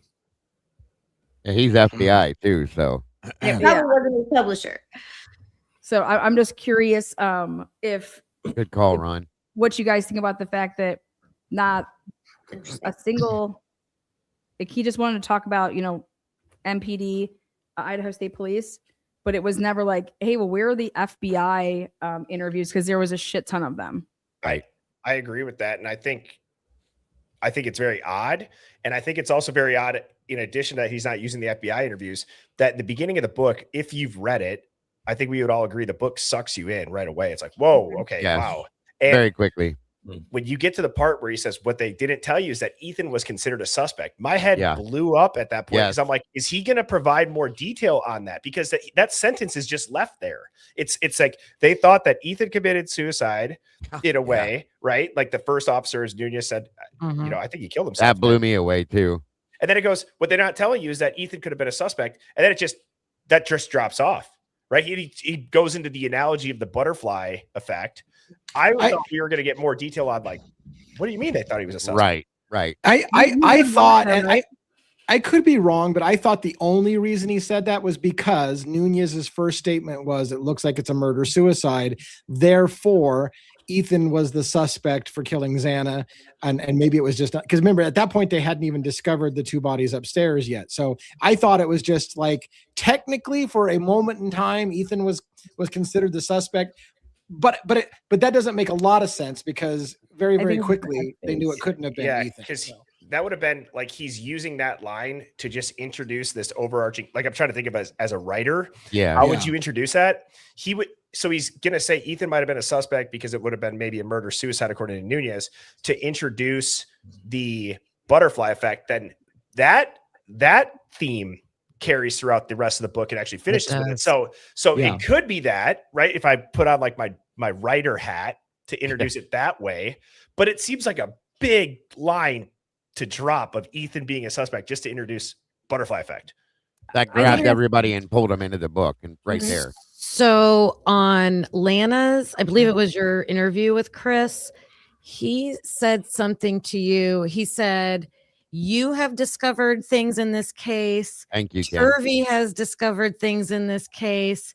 Nunez has discovered things in this case. And Chris himself has discovered. What do you think he means by that, by mentioning? Oh, my God. What if it was that? Nunez, I thank you for bringing that up because that was coming next from what Bertie had just said.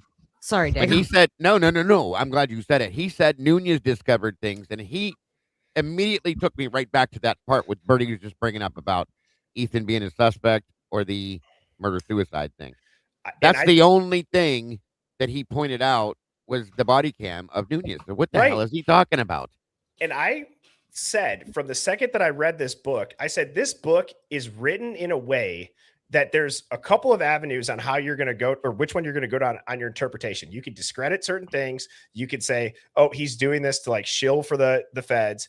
But I think it's still written in a way where if you were to like what you just talked about, typically Unique, and what you just said, Dago, and you build off of these interviews, I think there's a reason the book came out and got on the interviews so quickly. Not just to promote. And Bertie, I want to reiterate, the butterfly effect was a major theme of the book. He brought it up early and then he hit it several points during the book. And I've told people this before. You have to be a little bit of a deep thinker on this book. It's what he's not telling you as much as what he's telling you kind of thing. And I think he was leading you by just saying, hey, this went off the rails very, very quickly. And because of that, they kept making more and more mistakes or cover-ups for he's letting you know that early in the case something was decided and it fucked up everything else going after that.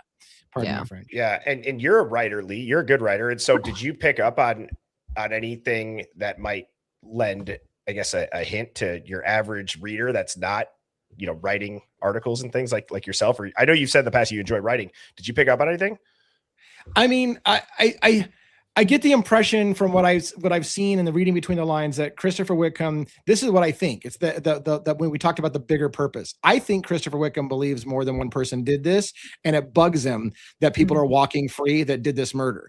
And so I think at the end of the day, I don't know that Christopher Wickham gives a shit whether Kohberger was one of them or not, but he knows it wasn't Kohberger alone if it was Kohberger, and that's bugging him. And I think he's leaving he's opening the door for people to say, there's other people walking that need to be looked into. And that's where I think he's trying to lead you to. I agree.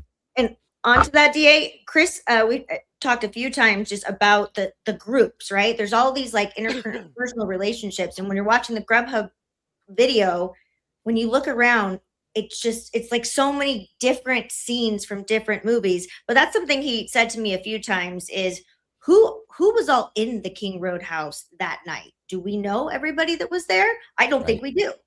Right. But he focuses a lot on the different relationships between the frats and the sororities, and I think there's a lot more there that we have to find out. So, and Kristen and Ron, obviously in custody cases, you guys are probably having to dissect and dive through stories of one party and the other. Have you ever seen anything so hard to dissect like this, or are you picking up on certain things that Chris is writing? Like in a way, like if you were to look at a case, Rod, and you're like, okay, I can kind of tell this is the point where he can't actually tell us who he might think is in there in that house. I have a question. Oh, sorry. Go ahead, Ron. You should answer. I was just going to say to answer that. I believe that what Chris was getting at there is that this is either how like inexperienced that you would walk in to that type of a room and that type of a situation and say what you just said, or you're already trained because everything in that town is suicide. Like it's so how you could ever walk into a room and even think that, because then he talks about how Warner says, how did you get there? Right. And I think it was honestly trying to like foreshadow that that they're not used to this. It's not something that these cops that this town ever gets and stuff like that. That's where I think he was going with it. And that it was like the blind leading the blind. I don't know. Does that sound like I know. I think you're spot on. Yeah, and the thing he lays out in the book is that I think it was Nunez. If you go back and you listen to what they're saying at the scene of the King Road, following the 911 call, if you go back and listen to all of the different body cams, and then you go look at what was put on paper, hence the butterfly effect, and what then people are relying on, they don't necessarily match. There's a lot of interpretation. There's a lot of subjectivity with respect to, I heard this, I'm going to take it, and I'm going to put on the report what I took from that. And it may be wrong. Mm-hmm. That's a good point. Very good point. And it's not even like Nunez or anybody tried to, like, none of the cops went and like thought that, well, I'm going to check a pulse or I'm going to get a post. Like it was like so obvious, right? Mm-hmm. But at the same time, if it was so obvious that they're dead. There's blood all over for like around Xana. But how in the world did you think that? So basically, you thought that Ethan shot himself in the head? Well, it had to look a certain way. You don't just Because say, think I about think he what the killed wall himself looked if it like. didn't. Think about what the wall looked like by where Ethan's right. And that's Had what to look bothers me, Lana, because that- Nunez oh. was a first responder before he was a police officer. Such a good point. He was an EMT before he was a police officer. He walks in and looks at this and says, I think it's this. I didn't mean to interrupt anyway, but I have to spit it out or I'll freak Yeah, out. no, you're right. But I'm a first responder, firefighter. You don't just look at a scene and go, oh my God, this is what it was. You either know or you don't know. Okay. And from what, I mean, I wasn't there, but from what he saw, for him to spit that out like that, the way Warner responds to him, how did you get there? Yeah. Well, I was wondering, Dago. No. Dago, Well, how do I you was go wondering. from stabbing somebody all those many times and then you what? Like, and then okay, now Yeah. I'm going to use the gun on myself or something. Like, I don't know. Well, it's not even that because where Ethan, the whole thing here, like you have to look at that and go, he didn't do that to himself. There's He no was- like. Well, he was That's what- covered with a blanket and Yes. he didn't really approach. Oh yeah, him. that okay. You I'll can't give it rule that. out. You can't rule out a firearm though, because they were talking about collecting shell casings outside. Yeah. Bethany saw fire, whatever she heard. We know it's never that. And the thing in Ethan's room that drives me crazy, even though I asked Jeffrey Gentry this question, but that white tapestry that is like right next Brand to new. Ethan on the wall, there's not a speck of anything on it. Right. And I was watching you when you said that. it looks like it's covering like I just feel like there's Like it was something put there up after the fact. Yeah. That's got It- crease it marks in it does. too. And Yeah. did What were anybody you going to take? ask me? Oh, I was going to ask you, me, Dago. Yeah, you were going to ask Yeah. me something. I thought. So I was going to go off of Lana's point of clearly Ethan's covered up, so whatever Nunez could see must have looked Yeah. a certain way to say the suicide thing. But I was curious if anybody took the "how did you get there" not to questioning Nunez's statement of "how'd you get there," like how'd you come up with that. I wondered if Nunez was if Warner was asking about the scene about a person's body, like how'd you get there? Like, meaning, is he go in and he's seeing two bodies and he's like, I think he might have killed himself. And then Warner is actually not responding to that comment, but looking He's like at talking one to of the Ethan, victims. basically, how'd you get Yeah, there? like how did he Yes. get there? Yeah, I got what you mean. I was curious if that I could don't be think- that way. I know mean, what it you would but I don't be think that. if he was. That would make a little sense. I don't think so either. But if he was in a specific position, we were told that he was on his right arm, which I still question that, on his right elbow, and then he had rolled or whatever it was. If he was in a weird position with his head down between them, maybe. But I don't think that's what he meant. I think he was talking to Nunez with What about what Xana Nunez. on the But we floor? can't hear any of that, right? Wouldn't it be Right. nice if we could actually Yeah. hear what they were saying and how they said And it? no, How about yeah, we're and gonna- I how get about- what you're saying, Why Birdie. did they think that they needed to redact that? That should be not redactable. Why would that be redactable? Right? It's I think that ridiculous. I think that we should honestly. I'm even thinking about filing something to say like, this is what was allegedly said here. How does this? This is. Are they going to call it that's work product? Yeah. Right, right. You know what I mean? That's utterance. That's excited utterance. If you ask me, that's hearsay. Like, that's an excited utterance, right? I don't Work know. product. Did But here's a question I have, because it goes with the August effect. So instead of the butterfly effect, he writes the August effect. It's page 168, Right. and this is from. Remember when Dylan was interviewed? So number 88. And I want you guys to think about this with what I was talking about with the 253 to 353, that's like a dead time, you know? Dylan was asked if she was telling either Sergeant Blaker or I anything to prevent us from solving this, and she advised no, that she understood my question, and she advised that she knew she did not sleep through the whole incident because she has texted communications and other things that she knows would have required her to be awake. She advised she knows what she heard, especially about hearing who she believed was Kaylee crying at the male voice telling her he was there for her. Right. She stated again she does not know how much of what she had been telling us was not factual because she is still processing the events. All I have to say there is that's the first time that we ever hear Dylan using her truth? text messages to prove a time. And that's why I was like, exactly, that was the whole point of all of that. You know, it was the whole point to talk to because it was like Bethany is calling up to say what the hell's going on, you know what I mean? And yes, I remember when you said that. You're like Dylan actually was the one that could have also screamed, and Bethany heard Dylan, and that's why Bethany called her. I thought that was all part brilliant. of the stage. I don't believe a word of Dylan. No. No, none of us do. I don't think. Here's an issue I have with the scene and everything. I breed snakes, and I have to feed them every week or so, which means in my garage, which is my snake room, I'll have a little tray with rats that have been pre-killed and frozen, and I'm thawing them out. Right.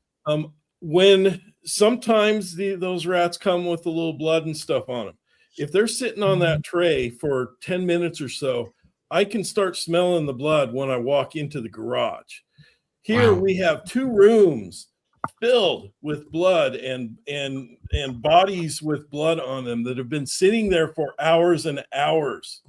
How is the smell not overpowering? How did Dylan not think, oh, that smells coppery?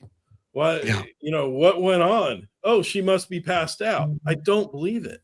There's more to that too, Ron. Not just the blood smell, but when somebody dies, their body evacuates everything. Okay. Especially after a period of time. So you have, at least on that floor, you have two people that are deceased for a period of time. Both bodies have evacuated everything. Fecal matter, urine, and the blood, mix that together. There's no way in hell that you don't smell that. Is all. I 100% agree with you. I agree. Yeah. And 1000%. has anybody ever thought through the reason why Dylan could be getting the treatment that she is not necessarily just straight up guilt, and don't jump down my throat yet, but coercion into the cleanup help? Meaning, was she forced to for the sake of saving her life, and that's why it comes across very, very guilty, and that's why they say you're not a suspect and we're sorry, and she I'm not defending Dylan, but I am saying it would make the cops sense, or their line of questioning make a little bit more sense. I've always thought that. Well, if they ask her like, hey, we would understand if you ran and you left, like anybody would, like, but they don't even try to coax her with that. Right. They just straight up say, before every interview, they say, we want to make it clear you are not a suspect and we really appreciate you being here. I don't know if that's something you would say to somebody that you're potentially, wondering if they did it. And she should have been a suspect. And that was asinine to say. And I want to bring up one more point. I don't say it a super lot, but Dylan was the only one at the victim impact statement who asked Bill Thompson to stand between her and Koberger so she wouldn't look him and she couldn't see him. She wouldn't even look him in the eye. And I thought it was telling that if you know the story you're telling is bullshit and you're going to send somebody away for something they didn't do, maybe you're ashamed to look him in the eye. She couldn't even look him in the eye, and she had to have him shielded so that she couldn't see him. And I thought that was telling, because her story is bullshit and she has a hard time looking somebody in the eye and sending somebody to jail for something that maybe they didn't do. And that's something that you learn as a trial attorney, is when the jurors come in after a verdict, if they're looking at you, then they did something nice for you. They got you out. If they're averting their eyes and not looking, then they know. Then when they walk out, they ruled again. They came out again. Right. Yeah. Right. Oh, that's interesting. That is interesting. That happened in the Delphi case. That was big in the Delphi case. None of those jurors looked up anywhere near those jurors. And I was like, oh my God, they're coming back guilty. Holy fucking shit. I cannot believe this is happening. I had the worst stomach drop at that point. I looked at because I was honing in on number 6 because I knew he was the one. I was like, there's no way that this man is going to say guilty. He came in so disheveled. He always wore glasses. He did not have his glasses on. And I'm like, oh my God. And then he did not. He walked in down and I was like, oh my God, this is guilty. Holy shit. I cannot believe this. And then I couldn't believe, I was sick to my stomach. I did not eat for until the next day at dinner. And that was a earlier, that was just awful. But 1000% Ron, that's exactly what happens. They don't look at you. It's not a good thing. I watched a trial on TV where there's a woman that was sitting behind her husband who was going on trial, and she's begging, please look at him, please look at him, please look at him.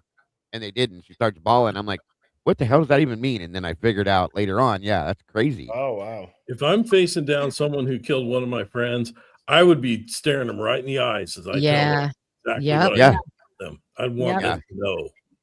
Question for you guys. No, that's a great point. And can I just say, people in chat are bringing up a great point that I didn't go that far, but the smell would explain why the front door was open. Sure. Yeah. Oh, yeah. Right. To vent the place. And it would the explain back Justin's door, right? too. The guy that walks by, In the back. Justin. Right. Especially both doors were open. We've went through this book and a chapter was taken out. Where do you think the chapter was? Because in the book, where do you think that 25 pages is, and what do you think it's about? So when I was going through, I was trying to figure out. I know what it's about. I was Well, told what it don't was tell us. about. Let us guess, DA. Well, he said it in a couple interviews about Kopaka, right? Yeah, mine, he had said there's there's more. 25 pages Right. missing. Oh, There's I haven't more heard to of it that. than that. It was all the third-party culprits. Does it have to do with that? Yes. I thought it was. Yes. It was multiple third-party culprits. Yeah. Explain Yeah. that. I didn't hear that part. I didn't. either. Which one of us do you want me to explain? Well, to I don't explain care it? anybody because I thought it was just No. under Kopaka and because So- he got a question about that. No, from what I understand, so I asked him about that as well, because I have a thing for Kopaka. So when somebody asked, it was in your interview with them when someone asked about Kopaka, and he went on about the chapter that was removed, and he even said on your thing, I heard him say, I could say more about Brent, and I was like, holy shit, is that whole chapter about Brent? So I asked him about it. And Chris said it was actually multiple people that were listed. I don't want to list the names because they didn't want to list the names, but the publisher decided it sounded like to pull the chapter because I think it came too close to placing blame on people who may or may not have been involved, and it was a little uncomfortable for them. So he listed a series of people, of which we all know who they are, but they were in that chapter. It was all 50, I think it was 25 pages, and it was and it wasn't just Brent. It was like other people as well. Yeah, Did they have initials of EB and DR? They were never interviewed. I was like, I asked Chris about that. I don't think he. I don't think so. I know. Yeah. Do they know about? Does he know about them? It never I comes think we up. got it up very, very briefly, but not enough to like really portray how involved they were in that. He area. stayed away from that subject altogether, I think. Yeah, I asked if he knew about 4chan. He didn't. Yeah, about that too. Which I thought was interesting. And by the way, Bertie, I think when he went on, when I was listening to him answer about that question, I thought he was saying Brent was the guy that was, he was talking about this guy that did all kinds of crazy things, talking about doing horrible things to women and stuff like that. I was like, holy shit, I'd never heard anything like that about Brent. It wasn't about Brent. That was somebody else that was in that chapter. Well, I was going to ask you about that because you had been telling me about the horror movies, and you had popped in my head, and I'm like, is that because and now I'm drawing a blank on who it might be. Was it that person or was it somebody completely different? I think it was, and this is a guess, but I think it was. Remember the guy that showed up in the reports that carried knives around everywhere and bragged about how he could have killed those girls if he wanted to, and he, and he was just he was a crazy psycho kind of guy that his mom had been like berating him and stuff like that, and he would go on walks and be pissed off. I think it's that guy. That was probably the guy that he was talking about, but I don't have proof. But Ron, was that the cannibal that Chris was telling us about? Yeah, it was like a fantasy thing. Mm-hmm. This doesn't strike me as that kind of a murder. No, I'm pretty set that I think it has to be someone that knew the layout of the house, that had some sort of personal relationship with at least one or two of them. This was not the lone cell out of towner that just popped in. It's just I agree with Kaylee's mom, Christy, when she said, I think it was somebody that they knew very well. And Kara said that too. Kara said it too. That's right. What is your guys' thoughts on did anybody straight up ask Chris why the cover up? That's one question I wish that I would have asked him. I wish I would have just said flat out, Chris, A, do you consider this a cover up? What would probably be a rather obvious answer, but how he'd answer it would be interesting to hear. And then every theory that you think through, and shout out to JJ State of the Deep. I talked with him on the phone, and he asked this question, and he's like, every time that I hear a theory, I think, but what justifies the cover up? And it's a good question to ask him. So did anybody talk to him about that? I think we probed it a little bit. Yeah. We talked in the sense of the law enforcement getting tunnel vision at the beginning, and once they settled on Koberger as the suspect, that was who they focused on to the exclusion of everything else. Do you guys? I don't know that it's necessarily a cover up as opposed to just focusing here and not on all the other stuff. Ron, do you think that BK's name? Have you guys thought that there's a chance that they had BK's name in their site way earlier? Because it's when you're watching those frat boy interviews, it's very telling that they're just going through the boxes, right? Check. We asked this. Mm-hmm. But in the way that I'm looking at, is it possible that they already had his BK's name? So this is just procedure. This is just, I'm doing what my boss told me. We got to lay the paper trail.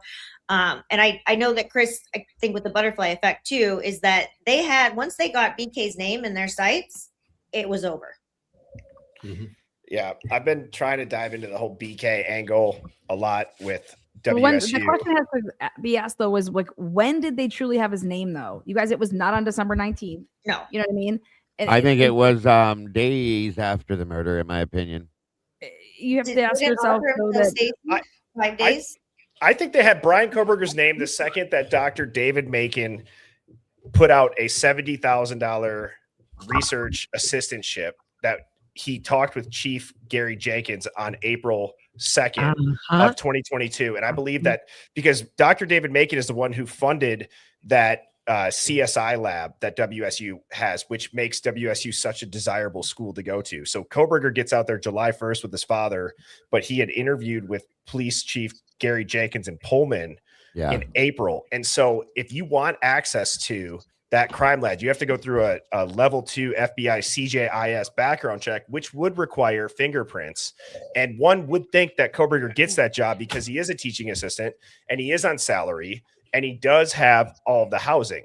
Now, Lana, when we talked, you'd said that got shut down during COVID. However, that apprenticeship or that assistantship, if you read through the email from Dr. David Macon, he says the responsibilities Koberger would be doing would be managing that as well as the undergrads. And that would be one of his responsibilities. So as far as having his name tied to Idaho 4, I still haven't connected that, but I do believe that it'd be shocking if one would say that they didn't have Brian Koberger's name in some system at WSU. I want to add to that because Christopher, it is in the book. And if you read the book, reread the chapter when he talks about Ann Taylor laying the trap for Detective Payne.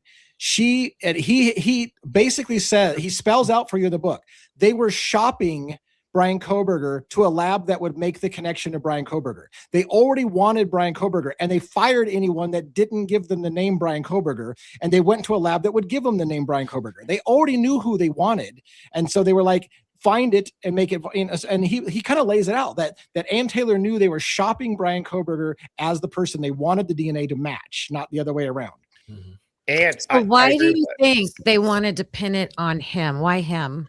Right. Well, I can just say that to speak on that. November 21st, Don Daniels gives a list of the grad students that are staying Thanksgiving break at WSU on campus and gives it to the police, the Pullman Police Department.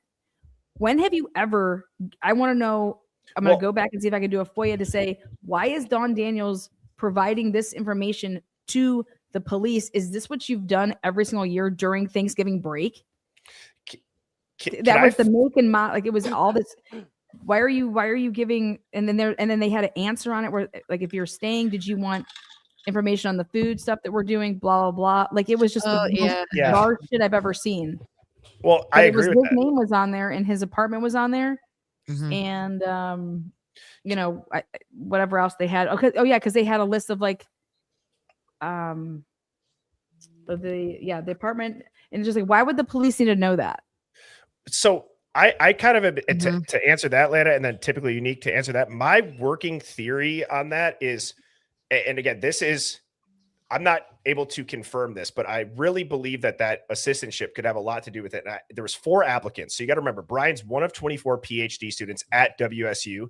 And on top of that, he's a TA, right? So that puts him on a short list. And then he's also talking with Gary Jenkins about this assistantship that you get $70,000. It's a 2.5-year project. I wonder if just by chance, WSU and the WSU Police Department are a part of the Quad Cities Task Force. And I'm going somewhere with this. Is it by chance that whoever got that assistantship would have been on the back burner if something pertaining to anything in the area would go wrong? That's the name they pulled. That's what I'm working on trying to figure out. Did they have somebody that they had already had their fingerprints? They've already background checked them.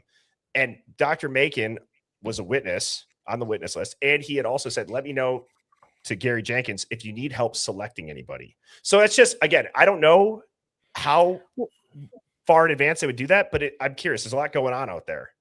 Well, if they did a search and they did their background, if they did their homework on if they're going to be hiring somebody and who to hire, Brian had already put out that Google, the Reddit survey thing. And so if you were to like Google him and look into like anything that he was doing, you're telling me that they didn't come across the Reddit survey back in April, or was that, or did he not make it yet? No, well, and also his paper that he is talking about, his 2 topics, I read his paper today on my stream. He talks about the same thing that his Reddit survey was about at DeSalle. So that paper is obviously when he's at WSU. He says the thought process of burglary before, during, and after crime. So he's continued with that theme. So he must have done it before, Lana. Yeah, so I was trying to figure out if it was, did he create the survey before he was interviewed, though, when they would have done like, because if he interviews in April, so they're going to be like picking who they're going to go with of 2022.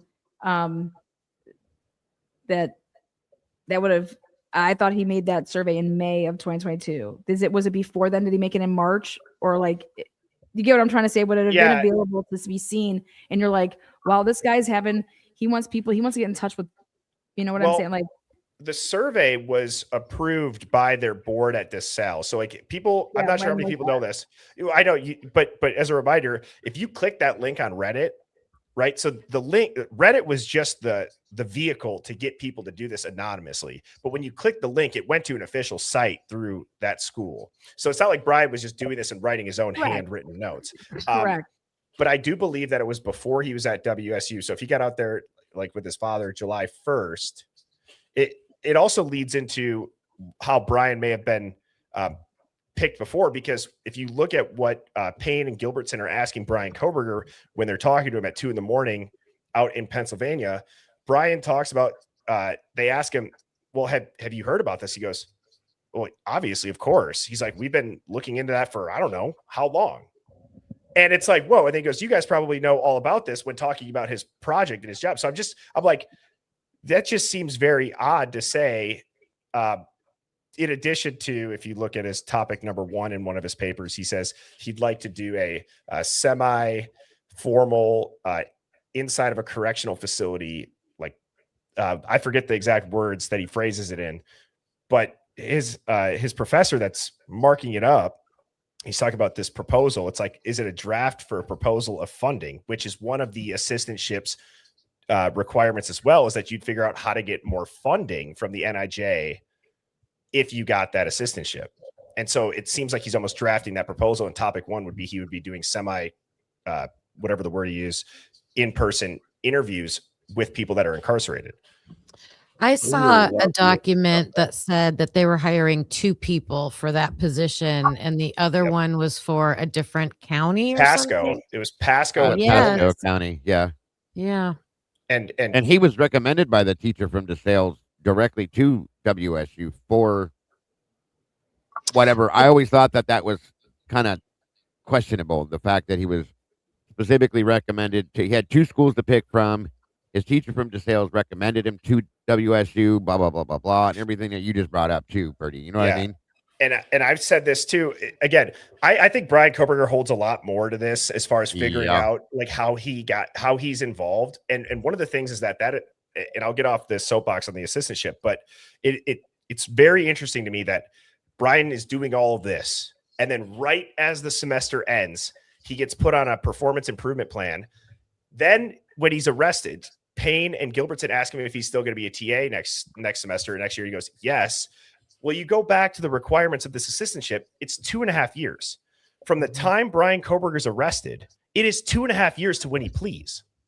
And you look at the average length of a court case in a trial for either capital or non-capital, it falls between the range of about 1.5 to 3 years. Yeah. And so I again, it's a lot of information that I'm trying to somehow still funnel towards Brian. My conclusion is this: Brian Koberger's connected to 1122 because that funding that got WSU to the top of its like class in criminology, that funding and WSU is connected to everything else that touches the investigation of the Idaho 4. It's the operational bridge into Idaho, in my opinion. Very interesting point, sir. Brian could have been doing controlled buys. I mean, with anything with the CI world, just to say that, like, he's like, when I saw they fired or they got, people stopped down like 4 different people from that command center with WSU. I mean, WSU has way more to do with this than they knew, and they knew that this had something to do with WSU. They went to those people immediately, and all of them started lying. Like Gary Jenkins acting like he wasn't. Motherfucker, you were helping day one. You got a new cell phone the day after the murders, or you used one of your old ones, but you had a new cell phone that was completely wiped of anything prior to November 14th. So you're nuts. Okay. And the other thing I thought to myself was, if both of these schools are looking at it like, hey, this has got to be someone from your campus or it's got to be someone from our campus, and we're going to be fucked. If they're talking about like money, okay. And so it's like, if they knew something right off the rip because of whatever they were working on as like this task force shit, this plain clothes thing, why are you trying to do minors in possession? Why would you fly 50 fucking FBI people into Moscow right when this happens and then everybody leaves except for a couple? To me, it's like these people had a meeting of the minds on November 13th and said, hey, why is Gary Jenkins asking, hey, were those kids frat and sorority kids? Why would it matter who the fuck died? Exactly. That was his first question, okay? Then they're over here. Yeah, it ends up being that way, but that university runs off of that Greek system. That university runs off of, that area runs off the school, period. So these people know that are running the universities that, hey, this needs to be cut and dry, just like the Karen Reed case, okay? Cut and dry. And Lana, you just made me think of something. You just made me think of something. When you're having those type of meetings, then it's no wonder why you can't get from point A to point B to point C to point D to point E, because what did y'all just talk about? Like, there is no investigating here. There is no, this is, we don't put anything in writing. Don't talk over the speakers. Don't do this. Don't do that. And it's like, don't do this until I tell you to, or don't do that unless I tell you to type. Yeah. Has anybody... You're talking about Washington State, the connection with all of that. Why were Maddie, who was it? Maddie, Bethany, Dylan, that small group calling their little text message the Cougar Den? Like, I thought that was so wild. And then they added Ethan to that after the fact. That was interesting too. And the day of that he dies, there's just so many things that happened that night, and it seems like they didn't do anything with the whole victimology. They claim that they did all this shit. You guys, they didn't do anything with victimology. They didn't. How do you not go through the victim's cell phones to know what the hell they've been doing and who they've been talking to? Yep. Your cell phones nowadays are your life, man. Your cell phones are your life. His name. Yeah. Possibly. And has anybody ever thought through? So one of the biggest talked about parts of this case is the Banfield body cam, right? I've started to recently shift my focus of what were they doing there. And I did wonder, are they monitoring a controlled buy?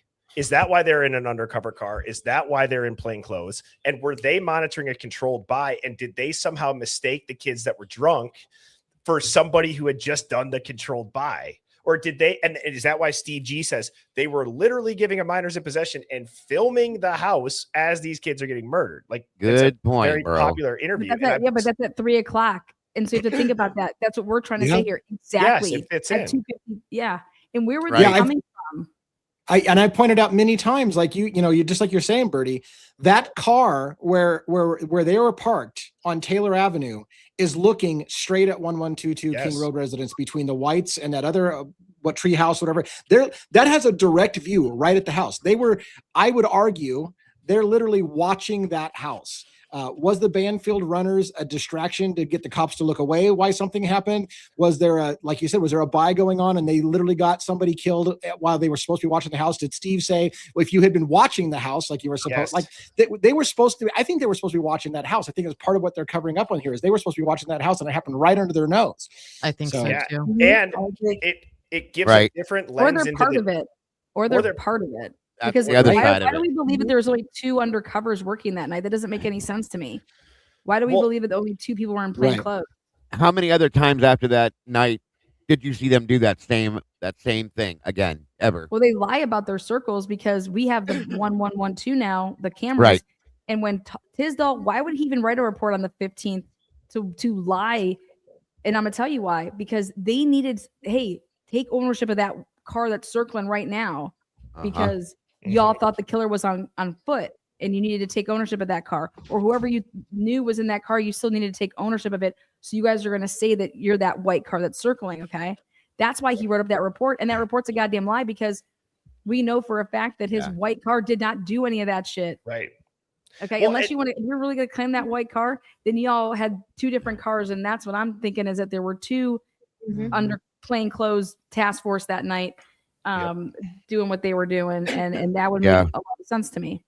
Did they also know that maybe did they know tensions were potentially high? Did the FBI have some sort of monitoring going on of either, Xana's mom or the shakedown? And then I wonder with this the only thing I'm bringing up the WSU lawsuit now is, and when they're so adamant that it was Brian and Brian alone that got these kids killed, they're suing WSU.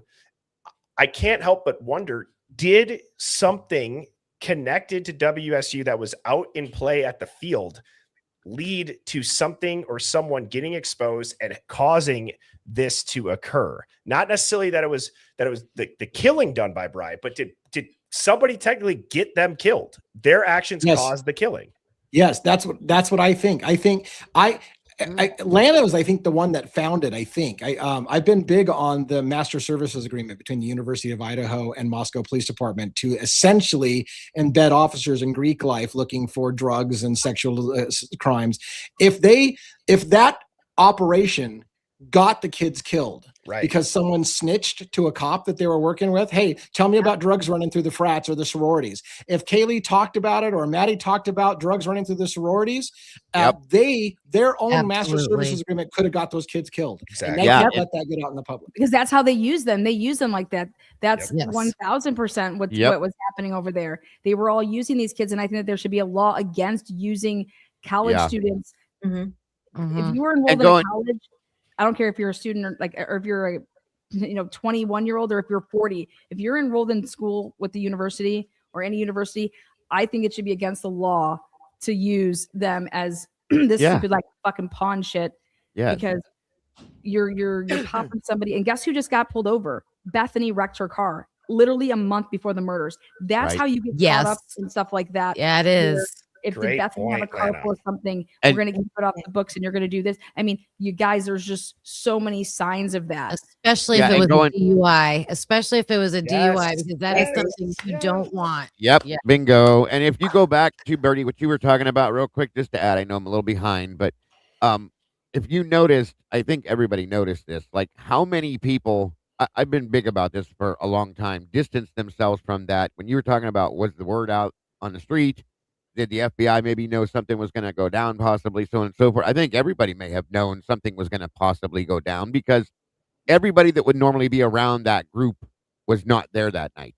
Everybody. People are going to bed at 8 o'clock at night on a Saturday. Yes, I think a lot of people on a college campus. Yes, I think a lot of people. I mean, it doesn't make sense to me. You had everybody that should be in that, even down to Lakeland, goes home. She could have spent the night there. Ashlyn was supposed to spend the night there. She had to go dog sit or some shit.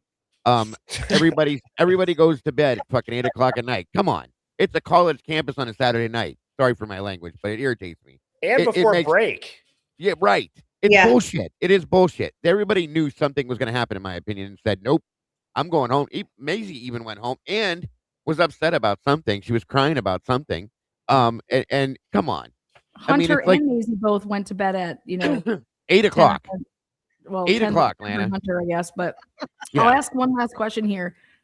How the fuck do you not interview the girl that Dylan says that she saved the number at 351? Yeah. Where is her interview Thank of you. even Thank just you. like, how do you know her? Who is this broad? Because just because I saved her under name Susie Smith, why would you think that that's Susie Smith? You're gonna have to do make sure that that's Susie Smith. Just because I put a phone number and I attach a name to it doesn't mean it's Susie Smith. I mean, anybody who's cheating knows to do that. Anybody who's trying to hide who your contacts are knows to do that. And that just seems like it's Unless it was a burner phone and that was the name that came up when that number was put in there because it previously belonged to somebody else. That was my only other option on that one. Yeah, and like I wondered, like a secondhand buy. yeah, And- like and I all- wondered if that was a burner phone and she put that number in it and the name popped up is what I was going to say. Sorry. And all through the case, to Lana's question about how do you not ask that question? Right. I say this all the time. You don't ask questions you don't want the answer to, or you already know the answer. Or you to. already know the answer Well, to. Yep. there's all kinds of things that they either already know the answer to, or they didn't That's want right. to know the answer to, so they don't Yeah. ask those. Right. yeah, it's Absolutely. All right, I have one question that's kept me up more hours than I care to admit, and I think Ron and I were talking about it the other day. So, with respect to the malfunctioning of the refrigerator, okay, and all of the list of information that was in there, I think there was quite a bit of evidence that was allegedly compromised due to, I think it was the heater that kicked on, right? Lana, what do you think about that? Because I'm sitting here as an attorney going, why the heck did Anne not challenge this? I mean, there was like blood, there was DNA, there was debris, there was hair, there was a Everything. lot of. So I'm sitting here going, why was this not screamed from the rooftops? We just accepted that it was compromised and the integrity was no longer there. So, oh well. It was convenient. I think that's a great question because Ann Taylor knew right off the rip when they hid the fact that they used IgG. Right. That means you would start from the beginning with everything and you would question every single thing because they just tried to do what they just did and lie in a probable cause affidavit and say that they got to your client the way that they did not, right? And that there's everything flows from IgG. So they're lying about all of that. What do you think? They're lying about everything then, or you have to at least think that, right? Mm-hmm. And so that's why I disagree with Cyree and him saying that there was no malice in what happened here. What is your you wrote in your affidavit that in 30 years of you doing this, you've never seen such blatant shit that you've seen. So that contradicts me, but I have to read the whole book. I have not had a chance to read the entire book. But I did see that little blurb. So I'm going to, as much as I love Sai, I just had to Can say you that. answer one question about that that's driving me That's crazy? a great question, Kristen, because Ann Taylor should have from jump. I've lost so many hours of sleep. Like if I have an opposing counsel and they're telling me, footage that's going to get my client off with respect to like a restraining order, and they just don't have it anymore. Yeah, you're like, there's plan A, B, C, and D, but I would never just accept that it doesn't exist or it's compromised without doing my own investigation. What does it mean to be compromised? Does it mean it's not completely not usable at all? And I just want to say quick. Oh, go ahead. No, okay, real quick. Sorry, Lana. You're good. And then typically Unique, I know you wanted to say something. I just want to say I saw this woman talking about how you guys know how the like the McFlurry machines are always down at McDonald's, right? Yes. And then there was this massive lawsuit because that company that makes the machines could track and see they weren't actually broken, and that company would get some sort of royalty for every time that it was used. And it was a massive lawsuit because this company pulled the software. They go, "What are you saying? It's not broken. You guys just don't want to make the McFlurries." Yeah. I heard a woman saying that the fridges and the devices that they'll store evidence in have the same type of software. So whoever the companies buy these fridges from can actually see if it was down. And so it'd be very, very interesting to go and see those logs. Was it really effed up? Yes, sir. Right. Oh, Right. wow. Good point. I would pay good money for that. Yeah. Go after that record. Yeah. And why was the report prepared significally later? All of them were. Every report was. All of them were. Isn't that crazy? Yeah, like Blaker Albert's was 3 weeks like, out. Blaker's full of shit. Lana. No, That's you're their good. protocol. They're going back in their head and they're trying to recreate and potentially fabricate what they observed. And It's got to be a smart fridge. And then on It's top gotta of it be. all, Right. Nobody got an alert. Like, do we even subpoena anybody that worked there, or what the process is? In my office, if someone so much as turns a light on off after hours, I get an alert. I've looked into this. There's a company. It's a digital forensics company. It's called VTO Labs. They're able to do this. So I just pulled up, which is coming. If again, I'm doing this series called the King Road Files. I'm on phase 3 of 5, and it talks about the evidence and how everything that could have probably gotten Koberger off before he's in the situation, like with this fridge. VTO Labs is a digital forensics company that's reverse engineered all Samsung smart fridges. So if Moscow PD had a Samsung smart fridge that was storing and cooling this evidence, VTO Labs would be the one that could do it. and didn't they just get a brand new facility? So like, wouldn't they have Yep. gotten something new right away? Or I mean, what would we be dealing with? Are New we just facility, new equipment. I would imagine, yes, ma'am. Is the hair still there? Well, here's my question though. Some of the stuff, or my understanding, that was being stored in the refrigerator didn't even need to be. It wouldn't go bad anyway, from what I understand. So I want to know everything that was in that refrigerator, and I want it all reported, and I want to know what it was and what the process is to protect it, to keep it. Yeah, that's custody when they have it. I think that's important to know. That's been my question too. It's not just you lost a fridge, but what exact pieces of evidence were lost in that? Swabs. Yeah, there was hookah swabs and all kinds. There was Yeah, drinks. right. Yeah. And had it already been analyzed, or was it waiting to be analyzed? Thank you. And they didn't even separate them. And then I want to know the person that left the fridge open on purpose. Who they assigned to do that too. Sorry, I have to say that. Who was in there? Was there anyone before the person that called? There you go. I It was thought we probably had the Brian. name, but I can't remember. Where's the video? Where's the camera footage? Because you know that if it's an evidence room, they had camera footage. Like, Bingo. just a lot of hard to process. Show all of that info. Yes, ma'am. Yeah, Fully agree.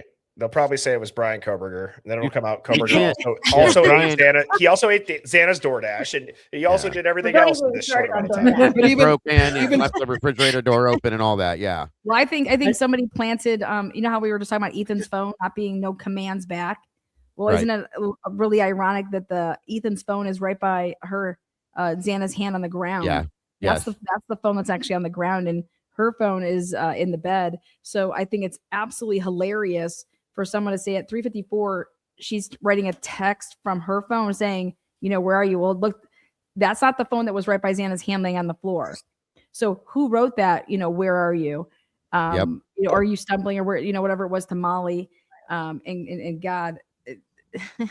Molly, Mike and Molly. Are you gonna get? I offered Molly $2,000 to come the fuck on my show. Molly, how much more money do I got to give you? I'll donate some money for you. Let's We'll all all match chip it. in. We'll Yeah, all let's match all it. chip in on it. We will fund that crowdfunding for Molly. I'm going. I said, fuck it. I'm going to Idaho. I'm going to find her. I think she's Let's half do it. homeless.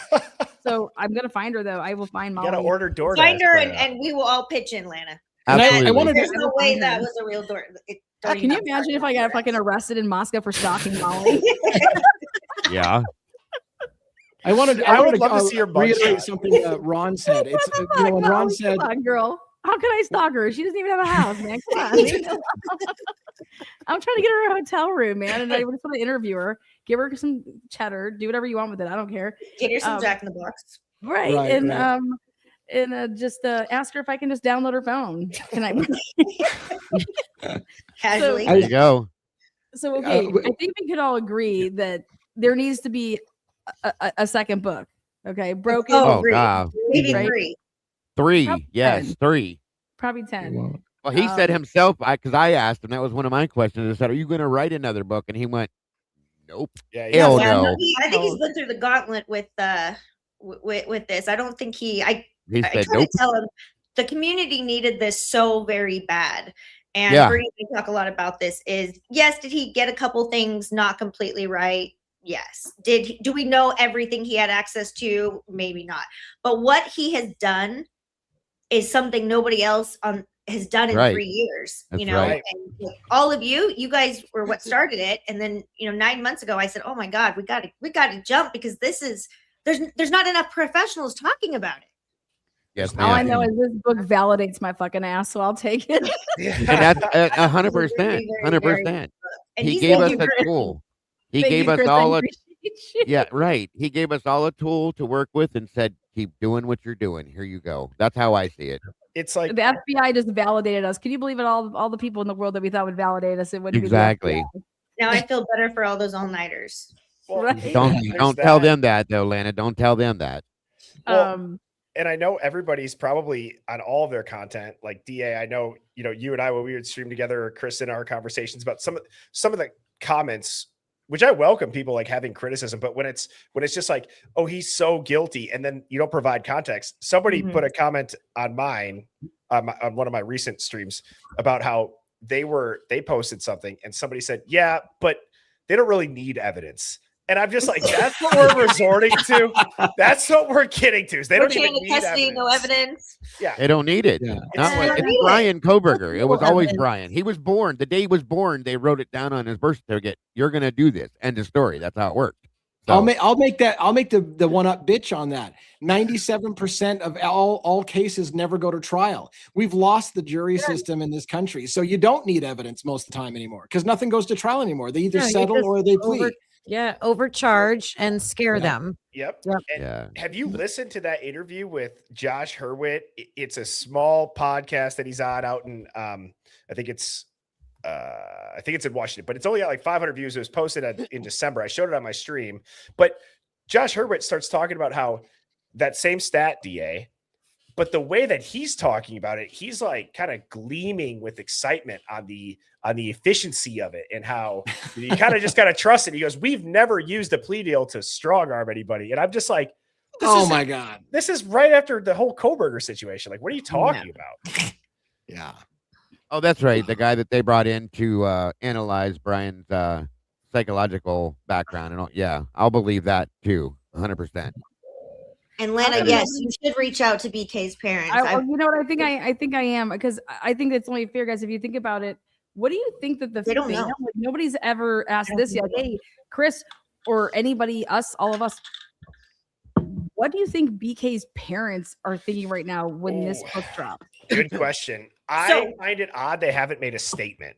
I think they're afraid to. I said that myself. And Taylor probably asked them not to, and they're probably. That's what I said. Think about this. Yeah, I would not listen to that. But what if Anne? There's a deep level of trust there, right? Just watch the behavior at the sensing, the smiles, the touching of the shoulder. Like, there's a deep level of trust.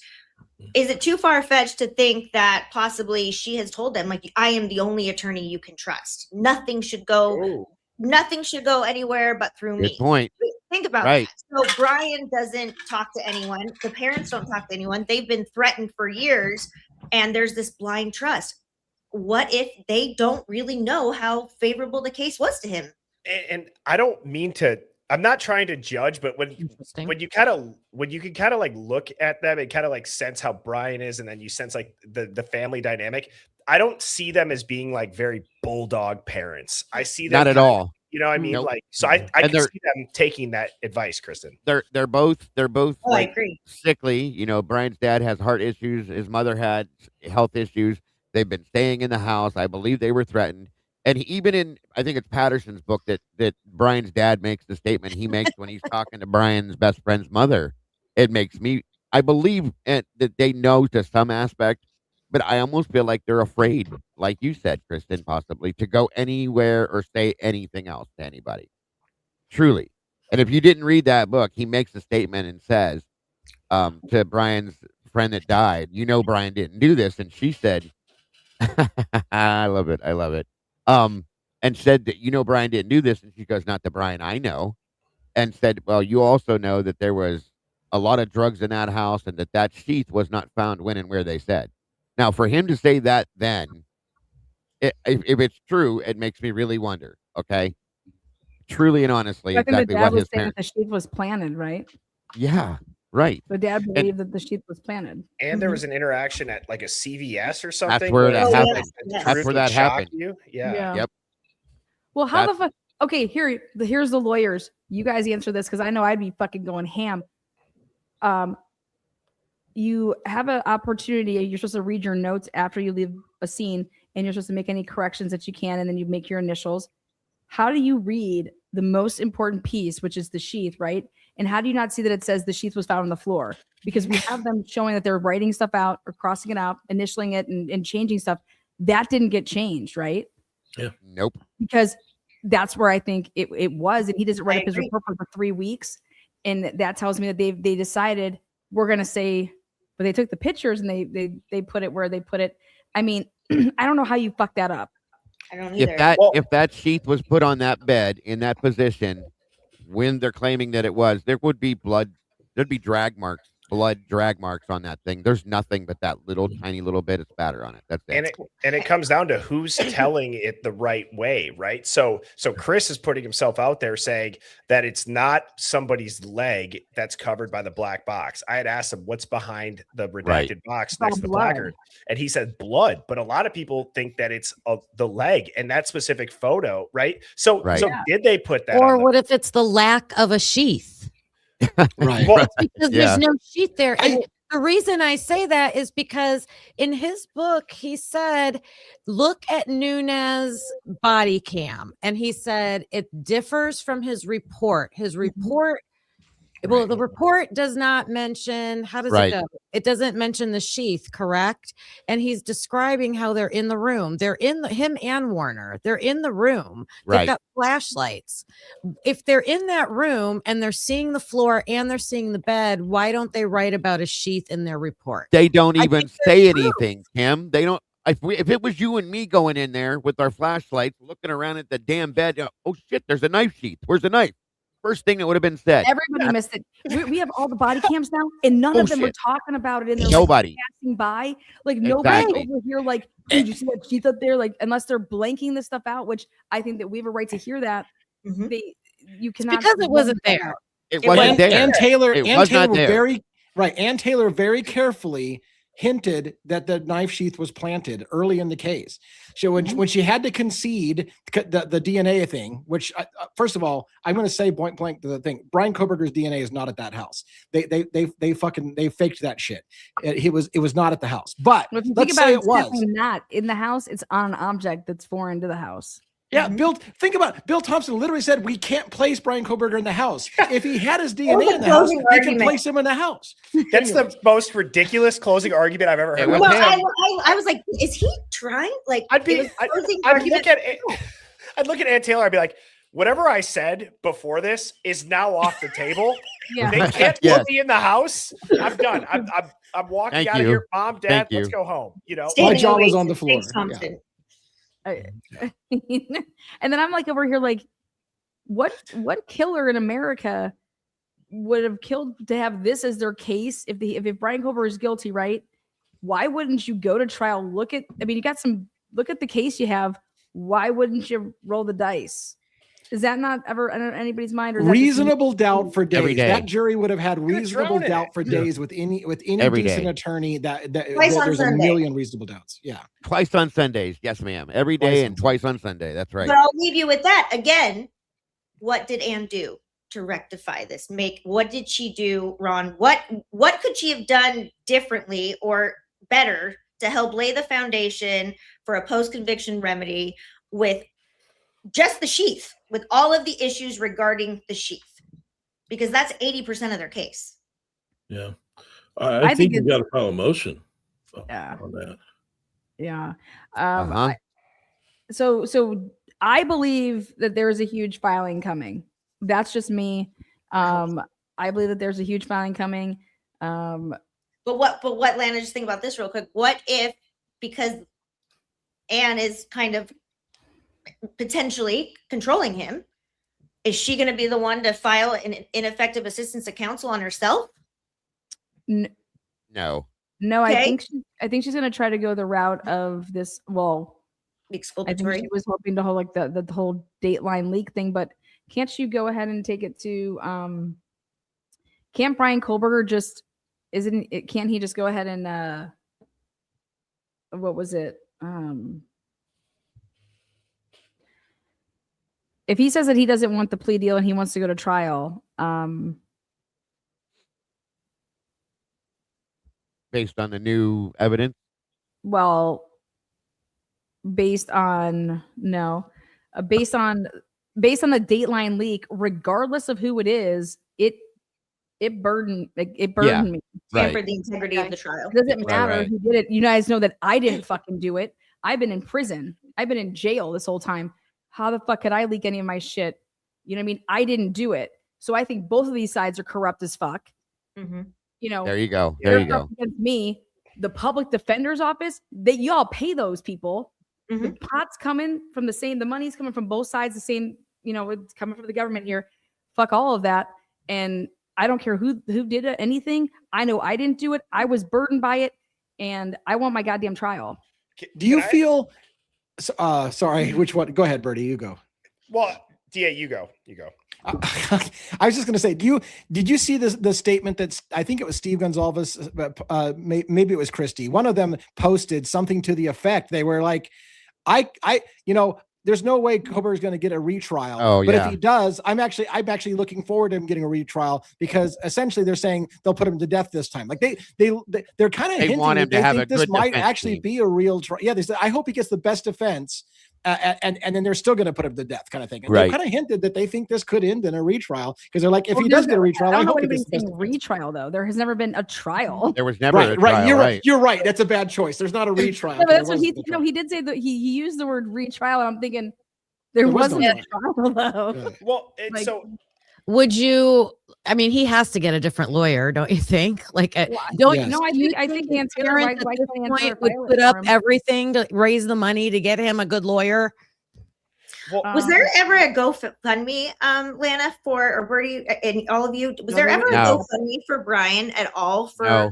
any fees that you guys Are are you, aware of? are you allowed to do that?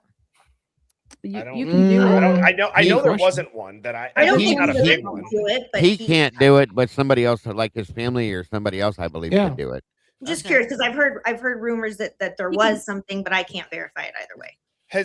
So the other night I'll do call-ins, like call-in shows on Fridays sometimes, and I had this dude call in. His name was Hoffy Master. I've seen him in the chat. Yeah, and he said, Hoffy. and he said something. He's like, I'm going to keep this real short, and he's like, I'm going to get to the point. And he talked about how like Chris Whitcomb saying MPD did a good job and Bill Thompson did a good job actually is a tactic that some of these guys may use that have some training. Almost in a reverse psychology way that puts more attention. And He I said do that in wonder my if the chat. I if believe that. is the G family also doing that? Is that some advice that like are they does it actually draw more attention to it? You have to wonder. Yeah. I Good mean, point. it is a good spot, But- but they've been I missed what you so. said there, Bertie. What did you say?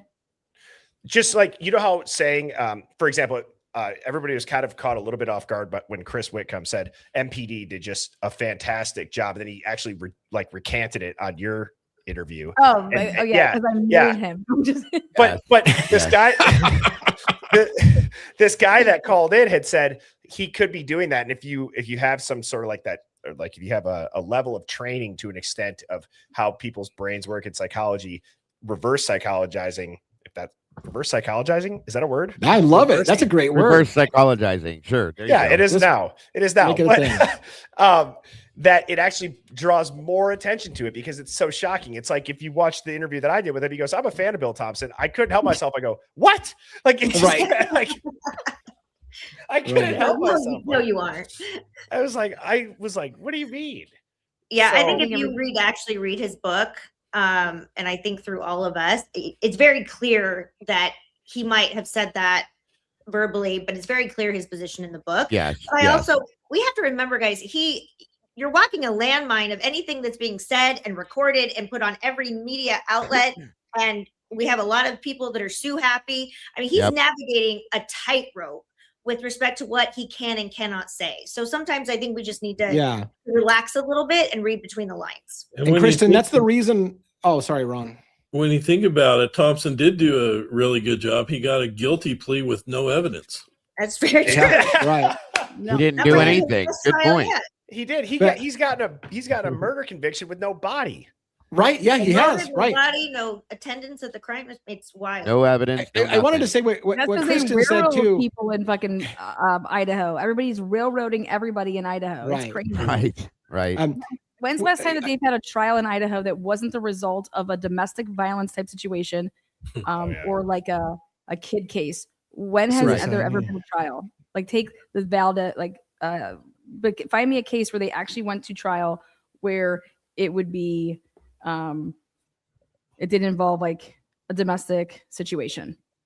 I employ you to do that. and you're just going to be amazed. Do you know the answer? What is it? I was like, It's a rhetorical question. There there's ain't not. any. Yeah, There's it not. just doesn't happen. it's crazy. Yeah, Tara, I told Ron the same thing. He needs to go get his license in Idaho. Lee Dale Bill.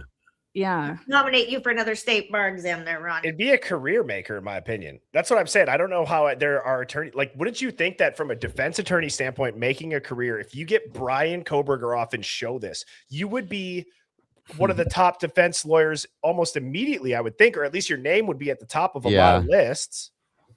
They need to get Alan Jackson over there and Yeah, have you him would handle it. need someone with deep pockets to fund it because it's tons Yeah. and tons of money to fund a case of this magnitude. Then you're also not going to be working your other lawyer job for, however long it takes.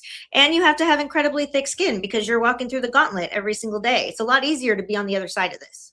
Ron, you go out there, Could we get just your get a license. Could we just get a case one day where Alan Jackson has to go in front of Judge I would love Hitler? that. Oh I my would love God. that. I would pay money. Me too. I do a Me too. GoFundMe for that. So, and then Ron, after you get your license, you're like, well, we obviously need a massive team, and you just deploy it into this community, and everybody gets access to the files that you hit. There you go. I'd like to see that lady from Making a Murderer, Kathleen. Oh, yeah. shit, She was yeah. good too. Yes. She's out of Chicago, I think. Good call. Yeah. Good She call. was She's a badass. She's a Making beast. a Murderer is one of my favorite series. Yeah, on I Netflix. went to their salvage yard. You went to the Avery Salvage Yard? Oh, that's Wow. cool. I did. Was it eerie? We just happened to, yeah, because we literally drove around the loop right in front of their house, me and my husband, because we were just up there. I'm like, we're so close. We have to go. Like, You're we drove going. like an extra hour and a half to like go do it. Pretty cool. Do you guys think that Stephen Avery did it?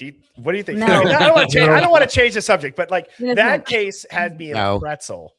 I We'll think it talk was the about that another brother-in-law. while, because I'm Yeah. going to end this because we're going to be here another 3 hours. Well, Lana, Ron and I want to get into the Delphi case because of you, but I need to know from you, where do we start with your videos? Because we're both a little overwhelmed, but Ron wants to get into it for the appellate aspect, and Oh I boy. virtually know very little about the case.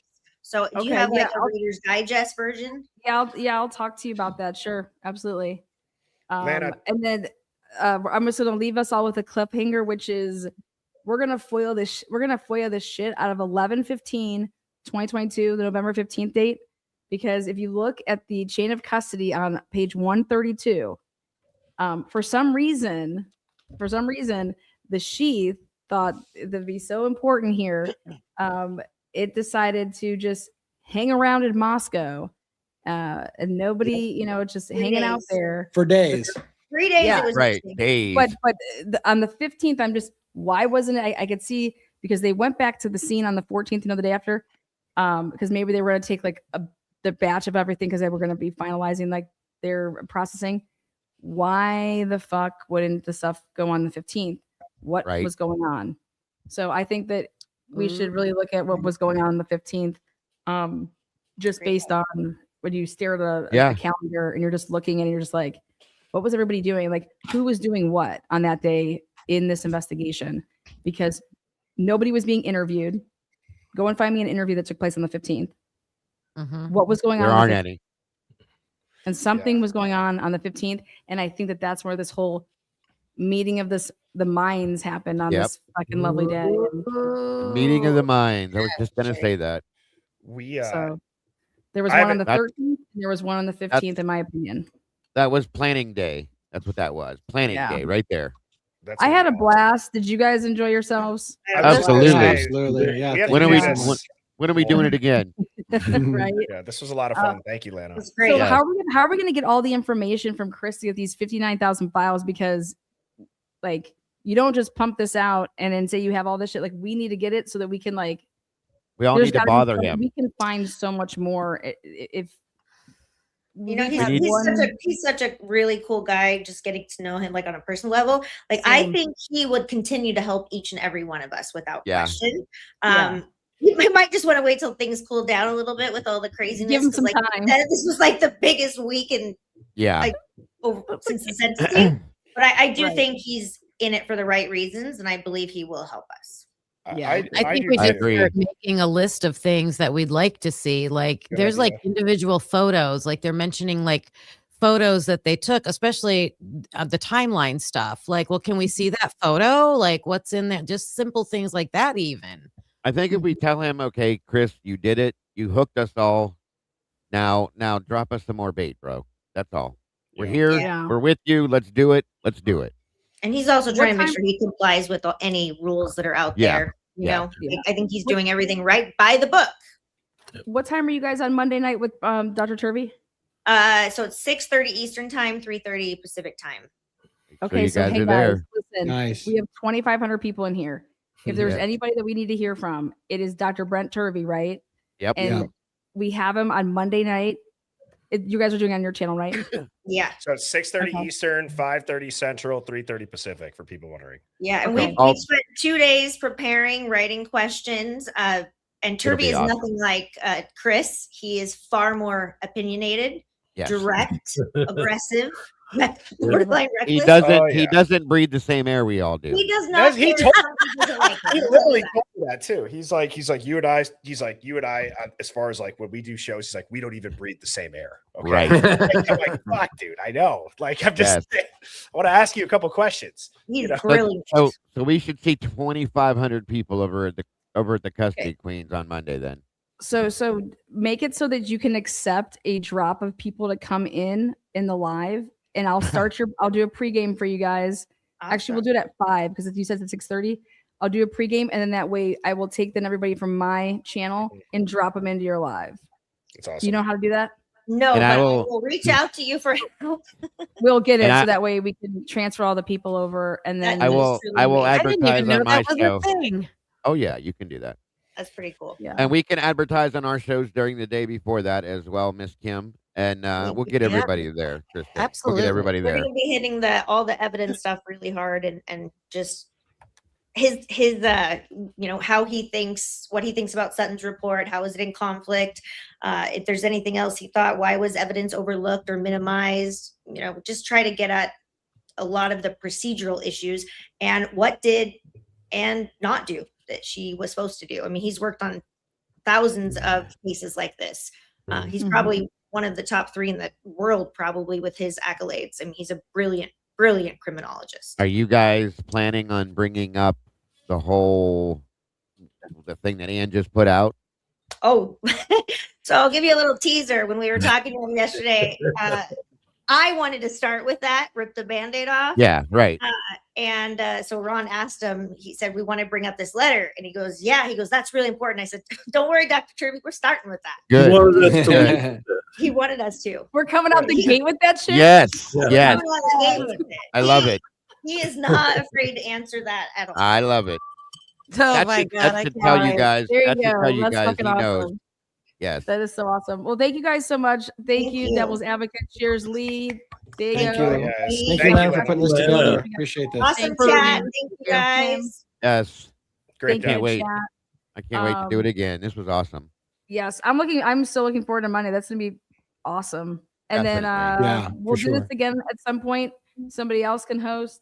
Yes. But you guys were great. Thank you so much. I got to hang out with a couple people that I've never hung out with before, and it's so nice to talk about something that everybody knows, like what you're talking about. You don't look like a It's great. Yeah, and it's nice to It's very, see that. very cool because we were watching you guys on, we're watching you behind the screen for 2 years. So you guys all did an amazing job, and we're all better together. I firmly believe that we have a lot more voice when we're together.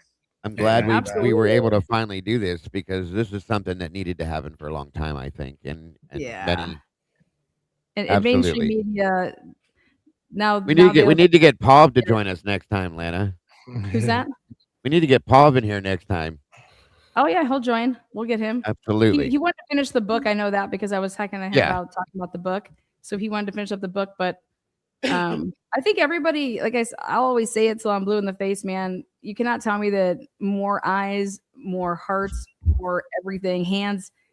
How does that not trump what Right. 1 or 2 or 3 or 4? I mean, come on. So No, everybody we got has the a momentum. place for everybody, and We're all here for the same reason. yeah. Yeah. And people have their niches that are good at, and you need somebody like, come on, takes an army.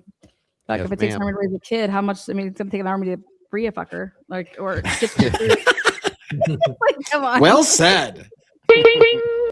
All right, guys. So the next one, I'm just gonna cut it off, and Cheers, thank you everybody. guys. Appreciate Have you. a